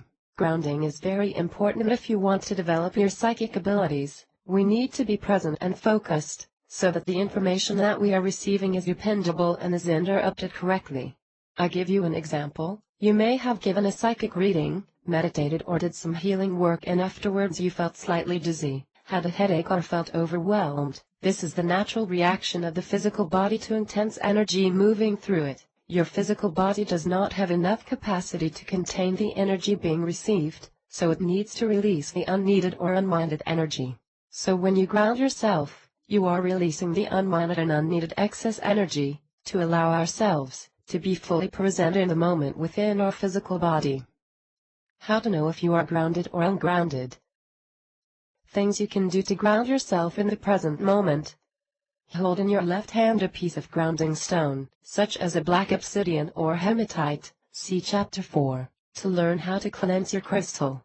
Close your eyes, take 3 slow deep breaths, and silently in your mind, say, I am grounded. Repeat the affirmation over and over, until you feel grounded. Carry grounding crystal or wear as jewelry such as black obsidian, hematite, smoky quartz, onyx, black tourmaline, ruby, garnet and black opal. You would need to cleanse these crystals, see Chapter 4, to learn how to cleanse your crystal. Eat root vegetables or anything that grows underground, such as potatoes, sweet potatoes, turnips, carrots, beetroot, radishes, etc. Go to the park or your garden and hug a tree. Place your arms around this tree and feel your energy combine with the tree's energy. Silently in your mind, say, I am now grounded, thank you. Imagine the unwanted energy flowing out of you and is sent down to the tree roots to the ground. Continue until you feel you are grounded. Cross crawls, stand up and march on the spot. As you lift your left knee, you should touch it with your right hand, and when you lift the right knee, touch it with your left hand. Alternate nostril breathing will balance the left and right brain hemispheres, see Chapter 13. Walk barefoot on the earth. You can also work with your hands in the earth and sit and lay down on the ground. Do some physical exercise such as yoga, walking, sports, martial arts, dance, etc.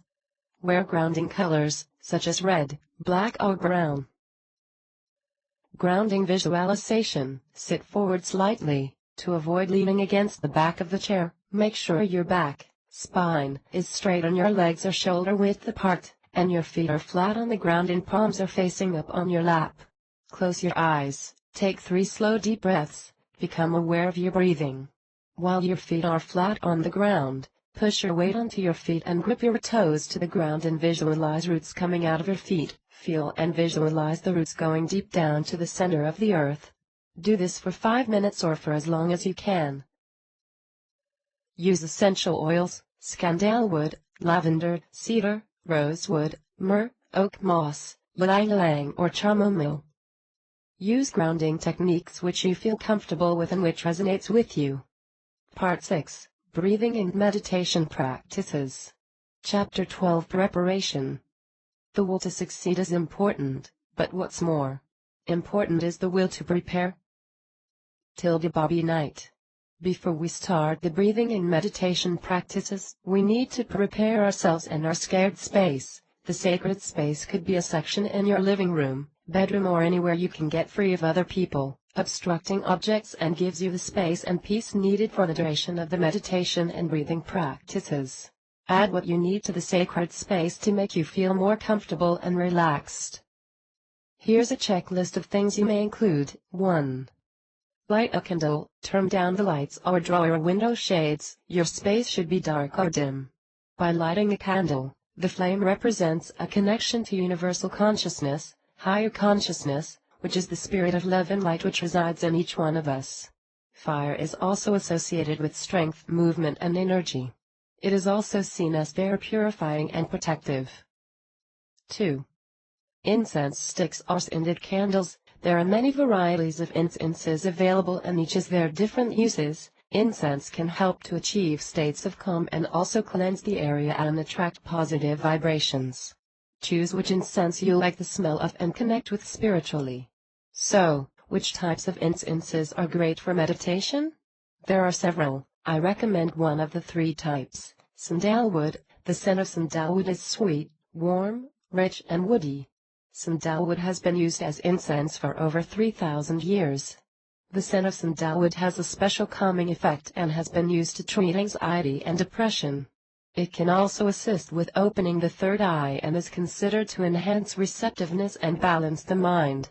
It is also a good incense to use to purify or sanctify an area. Sandalwood has been used for meditation and spiritual rituals in monasteries and temples for centuries. Nagkampa is a sacred Indian fragrance containing a combination of frangipani and sandalwood. The scent is similar to the sandalwood. The scent of Nagkampa stimulates calm and relaxation. Like the sandalwood, it can also be used to purify or sanctify an area. Nagkampa is used in many temples as draw sticks and they tend to create a very distinctive atmosphere. Tibetan incense are handmade to the finest quality in the highest altitudes of Tibet, Nepal and Bhutan. They blend sandalwood, rose petals, jasmine flowers, cedar bark and numerous other natural ingredients, to give an earthy and herbal scent aroma. Tibetan incense has been used for hundreds of years as medicine, to help alleviate depression, stress and anxiety. Due to the calming effect it has on the mind, it is also widely used as an aid to meditation and relaxation. These invigorating incense sticks can help your mind, body and spirit whilst creating a wonderful atmosphere at the same time. 3. Meditation music. Don't play it too loudly, or you won't be able to concentrate. I recommend listening to instrumental music like Tibetan singing bowls, flute, chimes etc., as instrumental music connects to both sides of the brain. I recommend listening to meditation music by Christopher Lloyd Clark, http://christopherlloydclark.com. 4. Crystals and gemstones. See Chapter 4, 5. Glass of water. After you have finished your meditation, you may want to drink some water. 6. Wear comfortable clothing. Wear loose and light clothing and remove your shoes. Do not wear leather. It is an insulator to energy and will prevent the flow of energy to you. 7. Pen and paper. It's important to document your experiences you have after you have finished your meditation. You never know what messages you may receive. It could be a feeling, smell, sound, image/words, or an inner knowing. Write it down. Include the date, day, time and what you saw in great detail, and include any colors seen. 8. Comfortable chair. Get a comfortable chair with a cushion. It's important that you are able to sit in a comfortable upright posture that feels natural to you from 15-30 minutes. Chapter 13. Breathing Practices. Breath is the bridge which connects life to consciousness, which unites your body to your thoughts. Whenever your mind becomes scattered, use your breath as the means to take hold of your mind again. _Han. Breath is the essence of life and being. Within breath is vital energy or life force called prana. Life force is a flowing life energy that is in all living things. It is a life-giving energy that is believed to unite the body, mind and spirit. Learning correct breathing techniques not only enhances clarity of mind but helps to restore the body's natural flow of energy. Learn to let your breath go slow and deep into the center of your being. Continue to follow your breath. Feel the breath going in and out. Just follow it with awareness. Stay awake and aware. It's not about the breath but the awareness. Before we begin the breathing exercises, you must learn how to breathe from your diaphragm. Diaphragmatic breathing is also referred as belly breathing, abdominal breathing or deep breathing. Diaphragmatic breathing is initiated by contracting the diaphragm. By inhaling deep into the lungs, the abdomen expands rather than the chest when breathing, so your breath is full and complete. Begin diaphragmatic breathing practice. 1. Sit forward slightly. To avoid leaning against the back of the chair, make sure your back, spine, is straight and your legs are shoulder width apart, and your feet are flat on the ground and palms are facing up on your lap. You can also do this exercise standing up. 2. Slightly tighten your abdominal muscles. At the same time, push your abdomen outwards as you breathe in. Inhale slowly and deeply through your nose, keeping your mouth closed. 3. Breath out slowly from your nose, keeping your mouth closed. Let the stomach fall naturally when breathing out by relaxing the diaphragm, abdomen moving inwards as you breathe out. Breathe easily and effortlessly, without trying to concentrate. There are no pauses between breaths. Inhale naturally and smoothly shifts into exhale, and exhale naturally shifts into inhale. 4. Repeat 4 times. To make sure you are doing diaphragmatic breathing correctly, place one hand on your stomach and the other hand on your chest.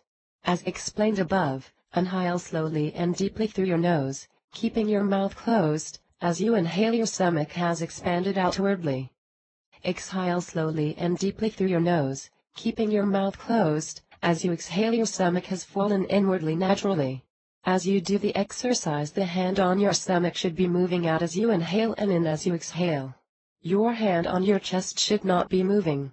If you find your mind wandering during your breathing exercises, observe and acknowledge your thoughts and let them go and redirect your attention to your breathing.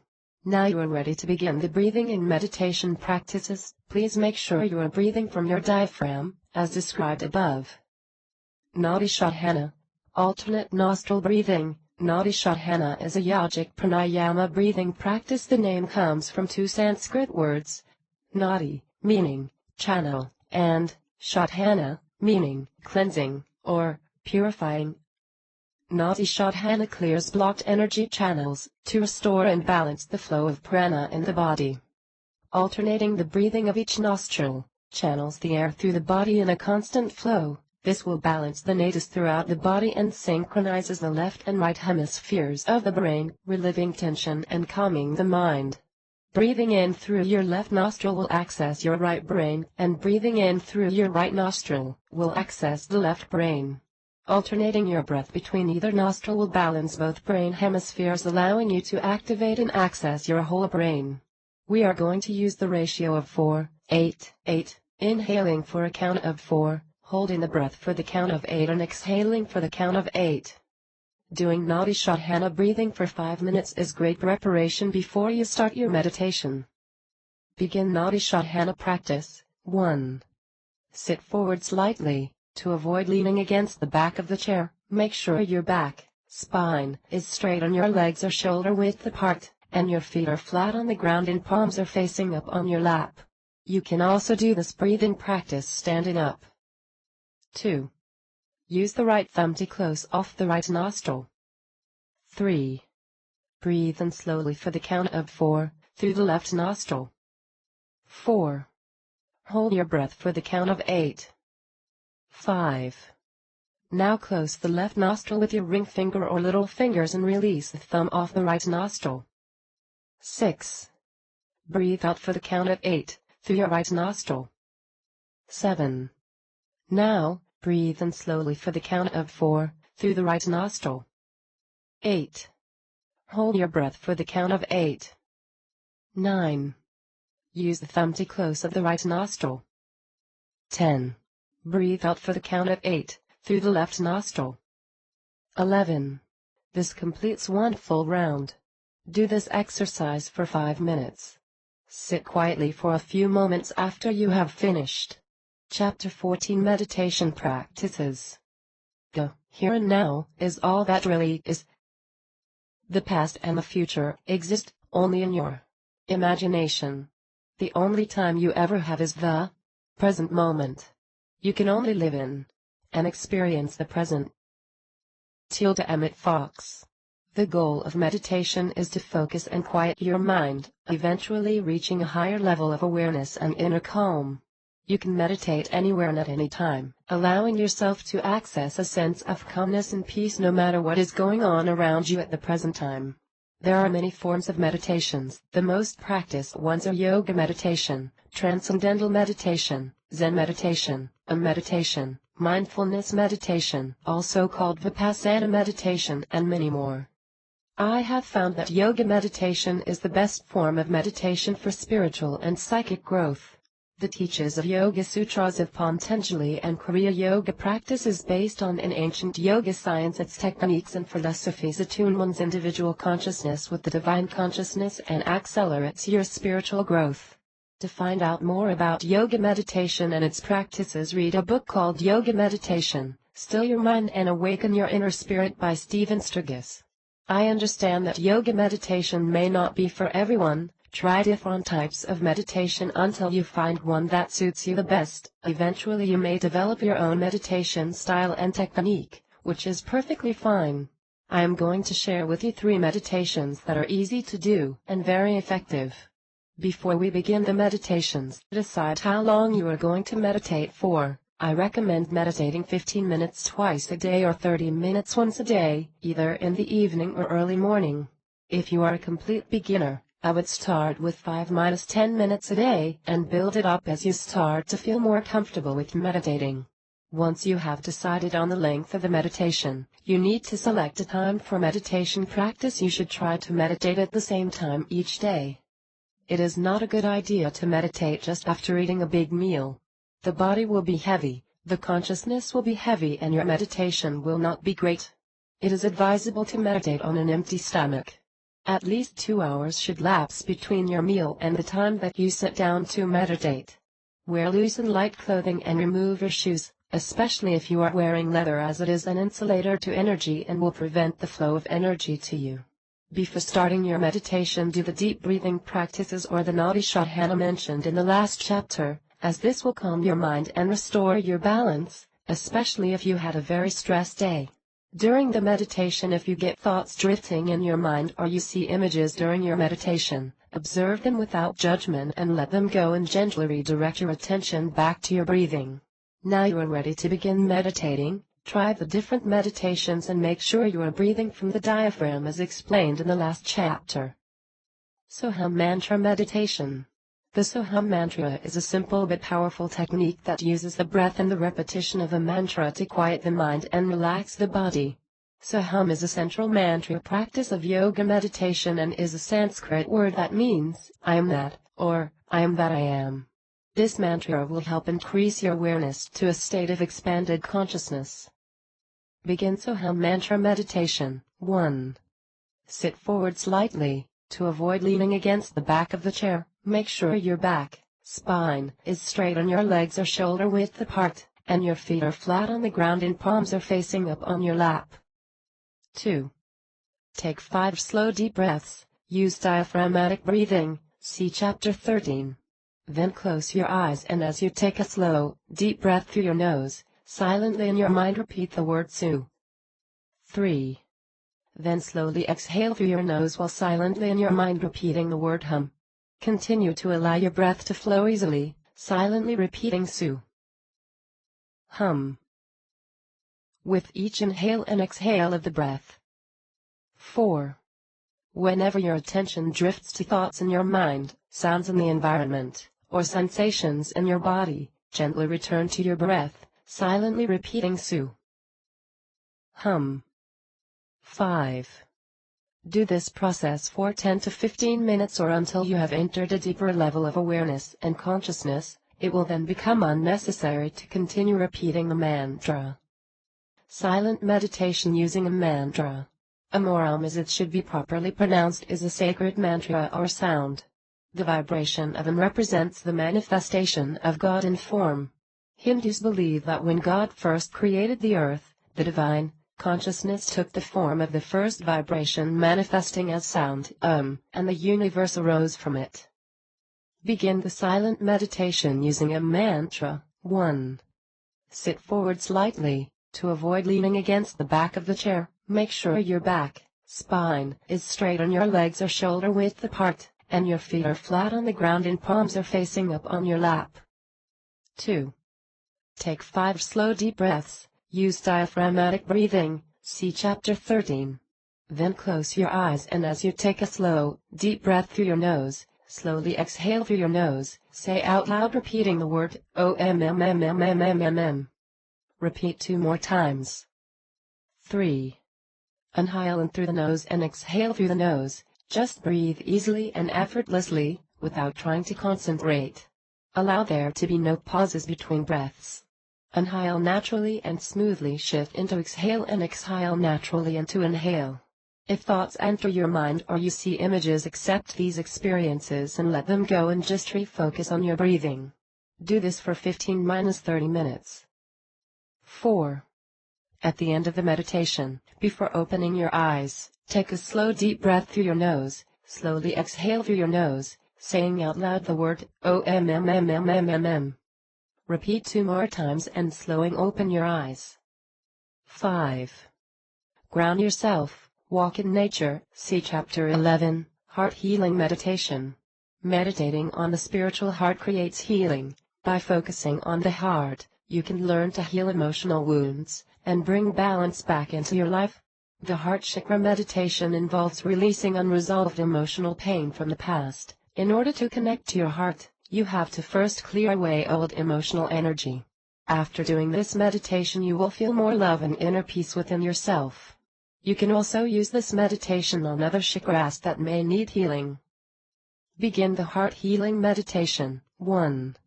Sit forward slightly. To avoid leaning against the back of the chair, make sure your back, spine, is straight and your legs are shoulder width apart, and your feet are flat on the ground and palms are facing up on your lap. 2. Close your eyes. Take 5 slow deep breaths. Do diaphragmatic breathing, see Chapter 13. 3. Rub the palms of your hands together to create warmth and energy. Then place your right hand on the center of your chest, over your heart chakra, and place the left hand on top. 4. Close your eyes and focus your attention and awareness on your heart chakra. Inhale in through the nose and direct the breath to the heart chakra and exhale through the nose and allow awareness to settle into the heart chakra. Feel for any warmth or vibration in the area of your heart. Don't worry if your mind starts to wander, refocus on your heart chakra and your breathing. You can begin creating a new pattern of allowing more loving energy into your life simply by focusing your attention on your heart chakra. Continue this meditation for 10-20 minutes or for as long you feel comfortable. If you feel tightness, tension or other sensations in the chest area, the energy of love is pouring into your heart, clearing away all fears and wounds, replacing with love and caring energies. 5.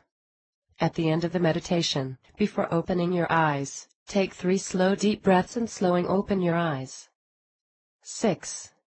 Ground yourself. See Chapter 11. Part 7. Psychic Development. Chapter 15. Developing the Psychic Senses. What lies before us, and what lies behind us, are tiny matters compared to what lies within us. Ralph Waldo Emerson. We are all naturally born with 6 senses: seeing, hearing, feeling, smelling, tasting, and intuition. Some senses will be underactive, overactive, or inactive depending on how often we use them. Everything is energy, including your thoughts and feelings. We each have the ability to sense energy and use this ability whether we are consciously aware of it or not. Have you ever walked into a room and felt the atmosphere was bad? Or met someone you had an instant dislike to? If so, you are picking up energies of people's thoughts and emotions. We are all sensitive to energy and to other people's emotions. We need to raise our awareness to be able to read the energies of others, using one or more of our senses. The more you practice to develop your psychic senses, the better they will become and enable you to see things from a higher perspective. I also recommend keeping a journal of your psychic experiences and any dreams you may have. Write down what you did, your feelings, what you saw, any thoughts and insights. By writing about your psychic experiences, you are focusing on it. This tells the subconscious mind that you are being psychic and are having experiences, and will start to manifest your psychic abilities further. Clairvoyance. Clear seeing. This is the ability to see images, scenes, or people in the mind's eye. Your mind's eye is the movie screen that shows in your mind when you close your eyes. Further development of clairvoyance. There are 5 geometric shapes that have been in existence for centuries, communicating its own meaning and messages. These shapes are also contained in sacred geometry, and appears in all forms of life. You can see these shapes in your everyday life. You can see the shapes around you right now. The shapes are square, which represents stability, solidity, security, and equality. Circle. This represents unity, wholeness, and infinity. Triangle represents progression, direction, and purpose. Cross represents relationships and integration. Spiral represents growth, expansion of the consciousness and cosmic energy, and is found in structures as small as the double helix of DNA and as large galaxies. There are other square geometry shapes, such as the hexagons, pentagons, and many others. The 5 geometric shapes. Visualize with your eyes closed one of the 5 geometric shapes in your mind's eye. Manipulate the shape, add color to it, change the size, combine the shapes together and rotate them. Look at the object or picture. Find an object or picture. Look at the object or picture for 30 seconds to 1 minute and then close your eyes and take 3 deep breaths. Visualize the object or picture in your mind's eye. Are you seeing it clear and solid or fuzzy? It doesn't matter how well you can recall the details. It's about practicing and developing your clairvoyance. Try not to force the details into your mind, just let them come to you. Sacred geometry. Create sacred geometry art and look at it. You can use an interactive sacred geometry software generator called Geokin, which allows you to create sacred geometry live in your browser window. You can create and play around with different basic formations that are based on recursive geometry and the natural constants like the golden ratio. Find out more, go to http://geokin.net. You can also get sacred geometry artwork and meditate on it by looking at the picture and focusing on it for 2-10 minutes. We somehow tune ourselves to match with this universal resonance. Learn how to read tarot cards. The symbolism in the tarot cards communicate directly to the subconscious mind. As you progress with your card reading, you will start increasing your intuition. Your awareness becomes more sensitive, which will lead to accessing your higher consciousness, higher self. Also, you can meditate on individual tarot cards by focusing on it for 1 minute and then visualize the card in your mind's eye with your eyes open or closed. Set an intention to develop clairvoyance. Close your eyes and take 5 slow deep breaths. Use diaphragmatic breathing. See Chapter 13. Say an affirmation daily such as, I am clairvoyant, I see my inner visions, or, I am a powerful clairvoyant, it is safe for me to see. Say an affirmation that resonates with you. Clairaudience. Clear hearing. This is the ability to hear a voice, words, phrases, sounds or music. The sound could come from outside of your head or heard in your own voice in your own head. Ringing in the ears, buzzing sounds or tinnitus is another common symptom of clairaudience. It is the physical sensations your ears are having to higher frequency entities. If the ringing stays there continuously, it is likely that you should get it checked by your doctor. But if it is only there during spiritual work or meditation, it is probably your clairaudient ability starting. Further development of clairaudience. Listen to classical music. Listen to classical music, like Beethoven, George Friedrich Handel and Antonio Vivaldi or other instrumental type music. Sit comfortably, play the music and focus. Really listen carefully. While listening, choose one instrument and focus on it. Do you hear a flute? If so, focus on that for a few moments so that you hear the sound of the flute above all the other sounds. If you are having difficulty, just breathe and focus. Now choose another instrument. Is there bass, violin, cello, and so on? Listen to the sounds around you when you go to bed at night. Play quietly for a couple of minutes. Listen to the sounds around you and try to identify them, whatever they may be, including the sound of your own breathing and heartbeat. Don't overlook anything, really tune in and focus on all those little sounds that you normally don't pay attention to. What do you hear? This exercise will train your hearing to be sensitive to all sounds, especially the soft sounds that may be almost hidden by other louder sounds. When the psychic mind speaks to you, it is often soft and might be drowned out if you are not sensitive to differentiating all sound. Set an intention to develop clairaudience. Close your eyes and take 3 deep breaths.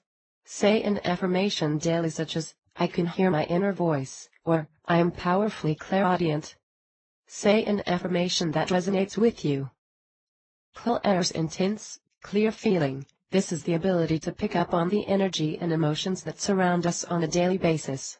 Have you walked into a room and noticed the energy of the place? Can you sense what people are really thinking, even though their words might not suggest so? Are you able to feel other people's emotions? If so, you are clear feeling. Clairsentience also gives you the ability to sense physical sensations like a light touch, tickling or pressure or pain on your skin. This could be a way of telling you about any health conditions in certain areas on the body. Further development of clairsentience. Set an intention. Close your eyes and take 5 slow deep breaths. Use diaphragmatic breathing. See Chapter 13. Say an affirmation daily such as, I can feel my inner guidance, or, I am powerfully clairsentient. Say an affirmation that resonates with you. Predict the color and number. 1. Get a deck of playing cards, with a blue back. 2. Remove all of the face cards in the deck, shuffle the non-face cards and put one card face down on a table. 3. Hover your non-dominant hand over the card, move your hand side to side and back and forth. Try and feel the presence of heat in your hand. An 8 of hearts will feel warmer than a 2 of hearts, because there are more red hearts and more color vibration. Find the matching card exercise. 1. Get a pack of Zener cards or playing cards. Pick out 5 pairs of cards, or you can draw 2 pairs of the 5 geometric shapes on 10 pieces of card. 2. Put the cards face down into 2 even rows on the table. Turn over one card from the top row. Now you need to match the same card in the second row. 3. Hover your non-dominant hand over each card, move your hand side to side and back and forth. Notice how each card feels and try to sense the right card. The right card should have a different feel to the other cards. Your hand may feel warmer.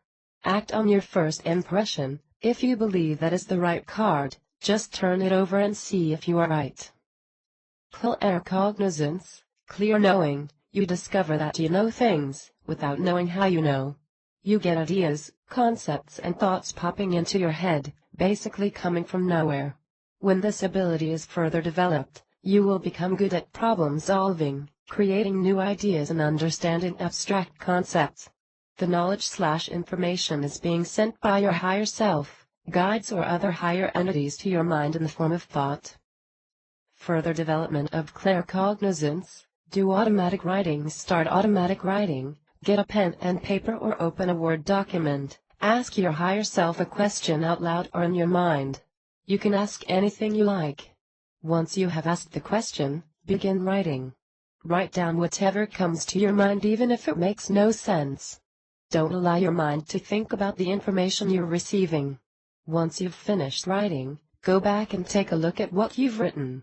You may end up with a lot of nonsense from your subconscious mind, but you might find a few words of insight and wisdom. You may even get the answer to your question. If you are unsuccessful at first, the more you practice, the more likely you will succeed. Practice 2 times a week, upon first waking up in the morning, before starting your day. Clairaudience, clear smelling. This is the ability to perceive smells and scents without a physical source. These scents are originated in the spirit world and are used to help alert us to the presence of spirits. You may pick up on a certain perfume, cigars, food smell, or specific scent that was connected to a person who has passed on. Further development of clairaudience. 1. Take a few seconds to relax and breathe. Focus on what smells there may be around you. What can you smell? You will probably be surprised to discover just how many subtle as well as strong smells you encounter every day. 2. When you go to a restaurant or eat takeaway, sit comfortably and focus on the food smells. What spices can you smell? See if you can figure out what the smells are. Clairgustance, clear tasting, is the ability to taste a substance without putting anything in your mouth. For example, you suddenly taste tobacco and you don't smoke and there is no one around you smoking. Most likely you're sensing someone around you who smoked while they were alive but has now passed. This ability is more common to experience when your deceased loved ones are around you. Further development of clairgustance. Clairgustance is rarely experienced by itself. It is closely associated with clairaudience and you would normally get a certain smell with a taste. Clairgustance can be developed just by paying attention and taking notice. Chapter 16 Psychometry. To know how to choose a path with heart is to learn how to follow intuitive feeling. Logic can tell you superficially where a path might lead to, but it cannot judge whether your heart will be in it. Jean Chigno de Bolin.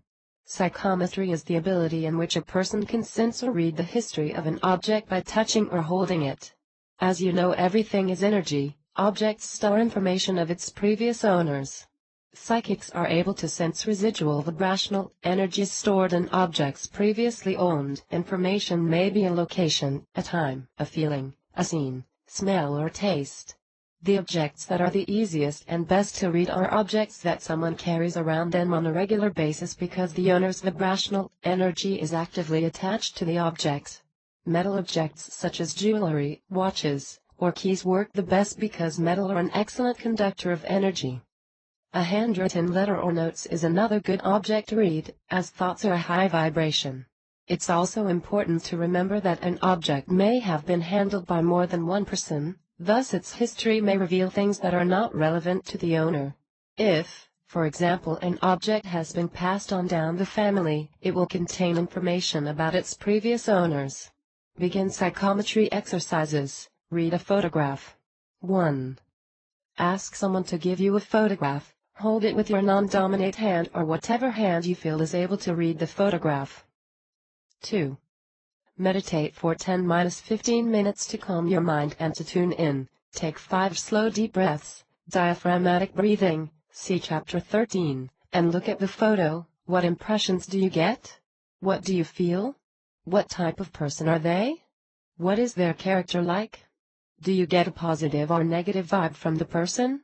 It may take a few moments, so just relax and don't rush yourself. 3. Stay calm and let anything into your mind. Don't judge what you see, feel or worry about it making sense. You might not totally understand what it means, but the person in the photograph will. 4. When you are ready, say out loud what has come into your mind. You can ask the person who gave you the photograph questions to confirm what you are thinking, but it is better to ask yes or no questions. You don't want them to reveal too much information. The more you practice, the better you will get. 5. Ground yourself, if you need to. See Chapter 11, Read an Object. 1. Ask someone to give you an object. I recommend a key or jewelry, as it will be easier for you to read.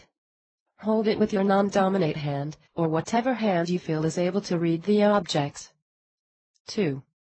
Meditate for 15-30 minutes to calm your mind and to tune in. Take 5 slow deep breaths. Use diaphragmatic breathing, see Chapter 13, and sense what you get from the object. What impressions do you get? What do you feel? What do you see? What do you hear? What do you smell? What do you know? It may take a few moments, so just relax and don't rush yourself. 3. Stay calm and let anything into your mind. Don't judge what you receive or worry about it making sense. You might not totally understand what it means, but the person who gave you the object will. 4.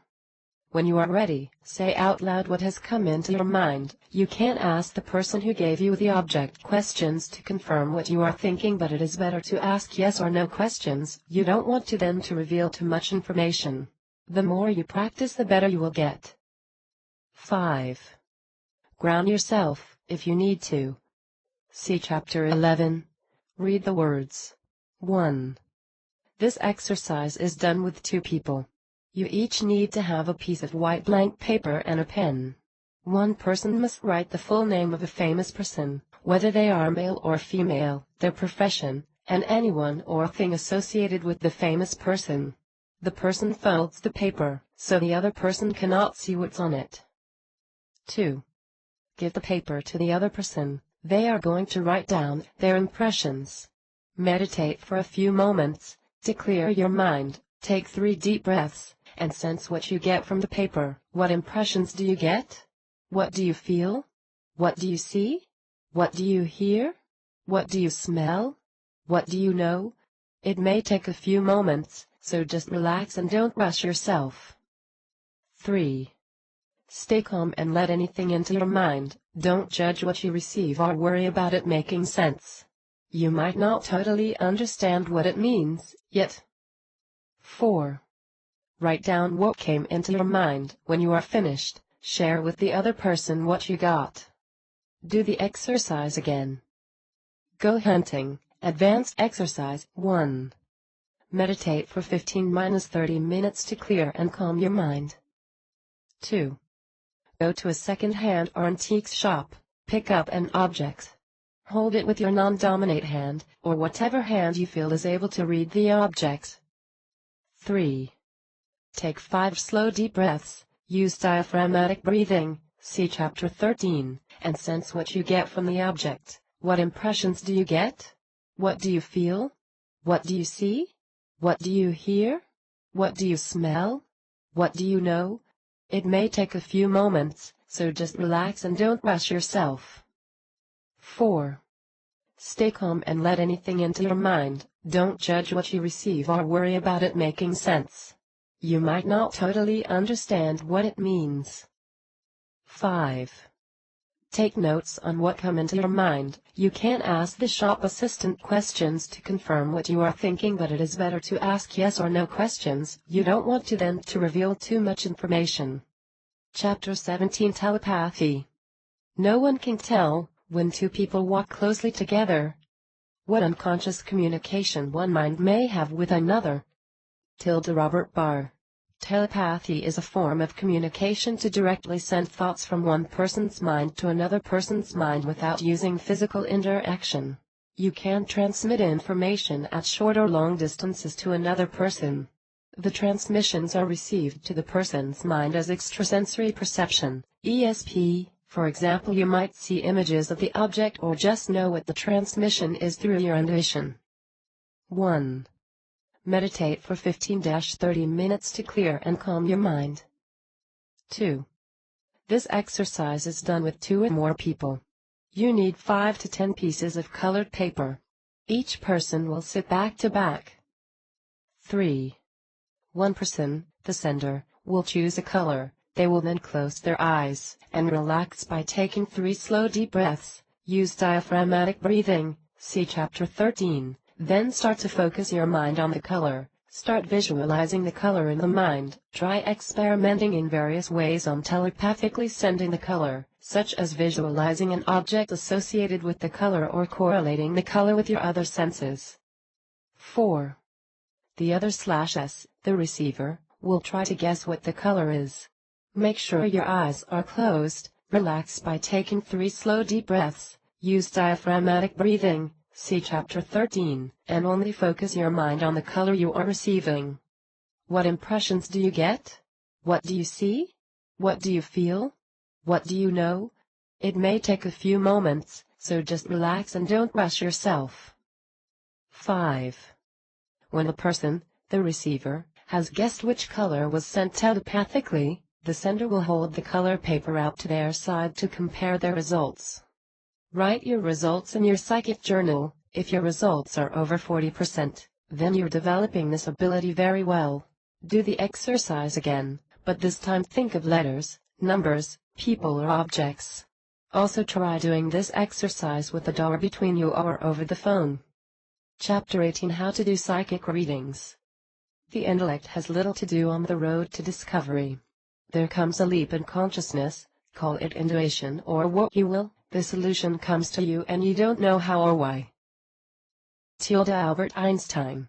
As I said before, we all have 6 senses, some will be stronger than others, but when we receive a psychic message to ourselves or for others, it does not necessarily mean that our strongest senses will be used to receive the message. My strongest senses are clairsentience and claircognizance. When I give a reading to other people, I am receiving messages through senses that I consider not to be the strongest in. It's important to be open in how you will receive the message. You must trust in yourself and in Source, that whenever you give a reading, that the message will be given to you in one form or another. We are just the messenger who passes on the information given to the best of our ability. Instructions on how to give a psychic reading to others. 1. First, you need to meditate for 15–30 minutes before you give your reading. 2. Go somewhere quiet where you won't be interrupted. You need to sit opposite to the person you are giving a reading to. Close your eyes, take 3 slow deep breaths, use diaphragmatic breathing, see Chapter 13, focus on the person, try and feel their energy. What can you sense from the person? What do you feel? What do you see? What do you hear? Let anything come into your mind. You might not totally understand what it means, but they might. 3. When you are ready, open your eyes and tell the person what instinctively came into your mind and what you sense is going on with them. 4. Ground yourself. See Chapter 11, Card Readings for Yourself and Others. There are different types of reading methods and card decks you can use to do readings on yourself and others. You should try the different reading methods and card decks before making your final decision. Choose a method and card deck that you feel the most drawn to. Also, cards aren't meant to tell the future, only give you guidance on possible outcomes as well as examining influences related to the issue at hand, influences the person might not even be aware of before the reading. What you or others choose to do with the information will determine your future. Doing card readings for yourself is like entering a gateway to your inner being. I started learning the tarot using Thoth Tarot deck by Aleister Crowley. These cards are the most powerful tarot cards I have ever used. The card readings are very accurate and I recommend Thoth Tarot deck to anyone that has an interest in learning the tarot. Doing regular card readings for yourself and others is also a great way to improve your card reading skills. For example, card interpreting skills, like meaning of the colors, symbolism, astrology, etc. Keep a journal of your readings, any thoughts and insights to look back on to see if you miss any interruptions. The cards used for readings, tarot cards, has been around since the mid-15th century and were originally based on a pack of playing cards. A tarot deck contains 78 cards and consists of the minor arcana, which have 56 cards, divided into 4 suits of 14 cards each, 10 numbered cards and 4 court cards. The major arcana consists of 22 cards.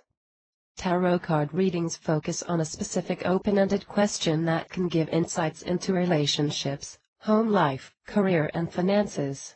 The symbolism in the tarot cards connect to your subconscious mind. The more you use the tarot cards, the more your intuition will improve and your psychic ability will increase. To find out more about tarot and how to use it, there are many books and websites. I recommend using http://www.bitatarot.com and http://www.eclectic.net/tarot. Oracle cards has been in existence for over 200 years, and were originally based on the tarot. One of the well-known oracle card decks in the 19th century was the Lenormand oracle cards, created by a professional fortune teller called Madame Marie Lenormand. The number of cards in an oracle deck can vary from about 36 cards to as high as 55 or more. Oracle cards are a set of individual cards with pictures, symbols, and sometimes words or numbers. Each card has its own meanings. Like the tarot cards, readings may focus on a specific open-ended question and can give insights into relationships, home life, career, and finances. When you are doing readings with the oracle cards, you are using more of your intuition to interrupt the oracle cards, because each card in an oracle deck has its own meanings. Angel cards are oracle cards with images of angels, guardian angels, and other archetypes portrayed upon them. On the back of the cards are positive messages or affirmations. The most commonly known and used angel cards are from Doreen Virtue. Angel card reading is specifically asking for guidance from your angels or guides. You call upon the angels or guides to communicate clearly through the cards on your behalf. Like the tarot cards, readings may focus on a specific open-ended question and can give insights into relationships, career, home life, and finances. Card reading preparations. 1. First, you need to clear and cleanse your card deck. You have bought a new or second-hand tarot deck. If you are giving readings to other people, your cards have been exposed to other people's energies. To cleanse the card deck and including box, burn some white sage and simply hold the cards within the stream of the smoke several times.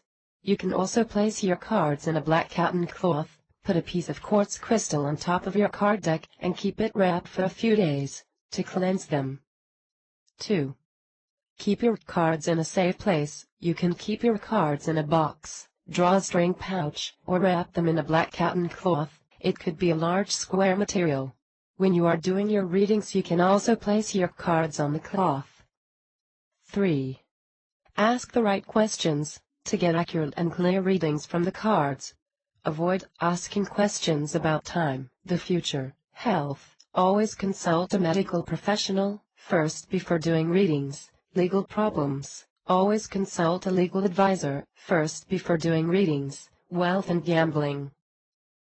Questions about why something or somebody did something to me. Questions about another person's life that is not directly related to you. Questions that deals with negative emotion. Questions that is too vague and general. Questions that start with will I, should I, could I, am I, suppose, supposed to. Asking the same question more than once. The best questions to ask are open-ended questions that are specific and detailed, allowing focus and direction on yourself rather than others. The questions you ask should provoke an answer that will assist you to make the best decisions for yourself or situation in your life. For example, good questions to ask are: how do I attract? What is the best way for me? How can I create? What can I expect? What do I need to know about? How can I manifest? How can I improve my chances of?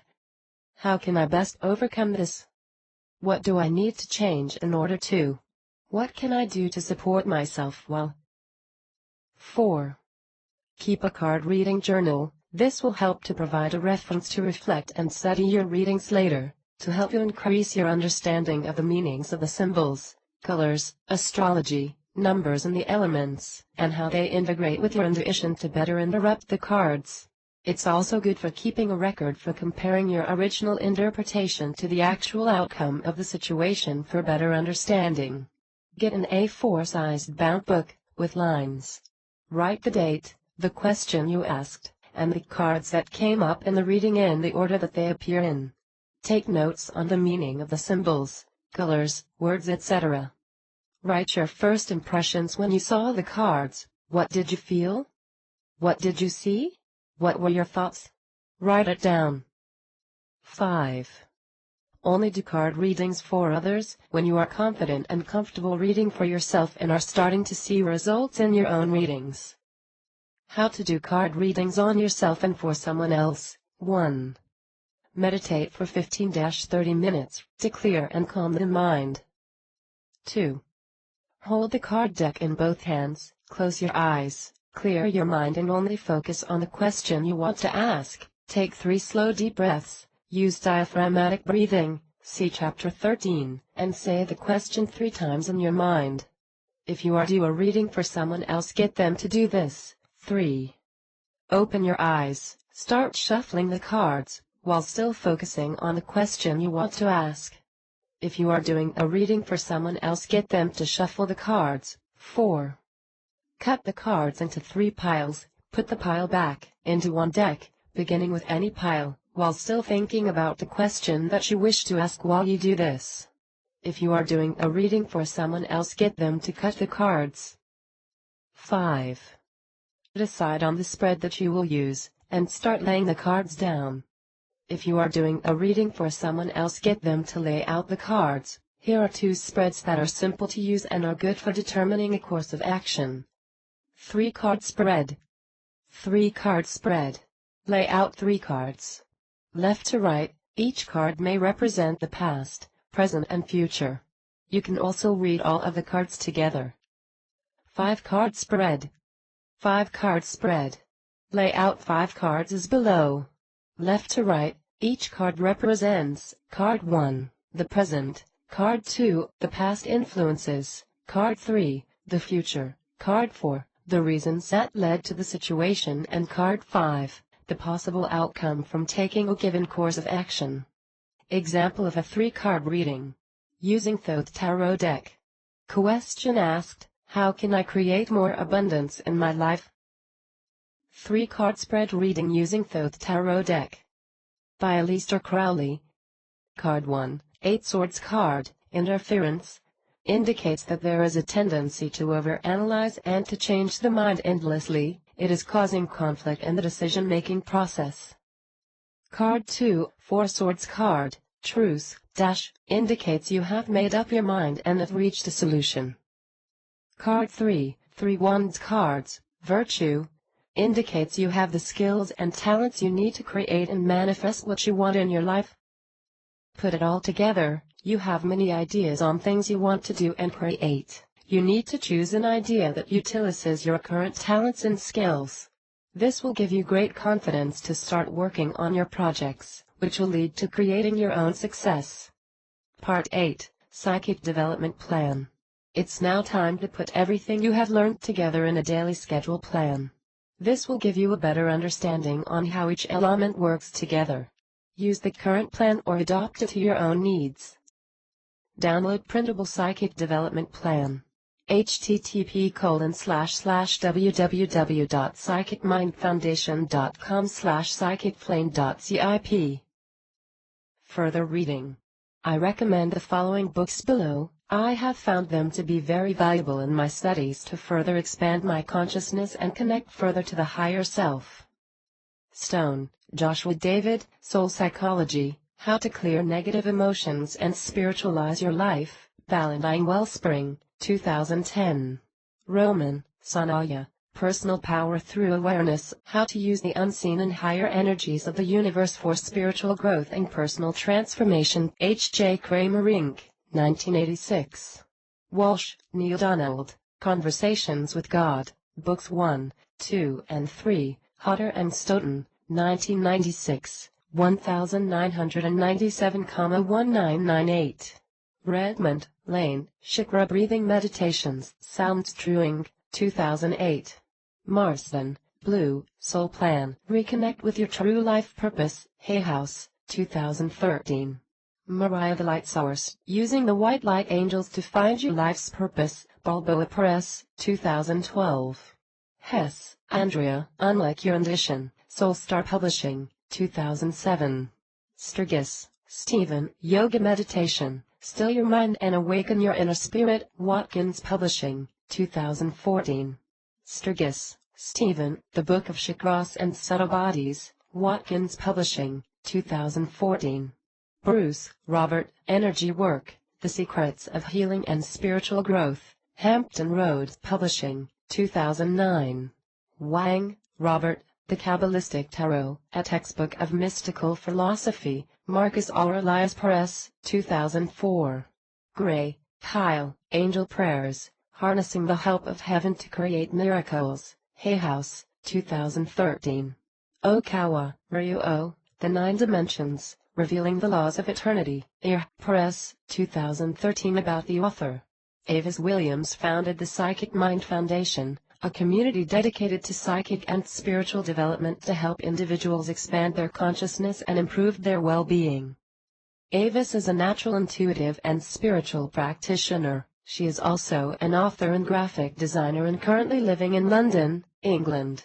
Avis has studied many spiritual teachers and has trained in psychic development, metaphysics, energy healing and yoga meditation. Avis shares her knowledge, experiences and spiritual teaches and practices on www.psychicmindfoundation.com. Other books by Avis J. Williams, Visual Inspirations, a visual guide of inspired thoughts and quotes. Picture book,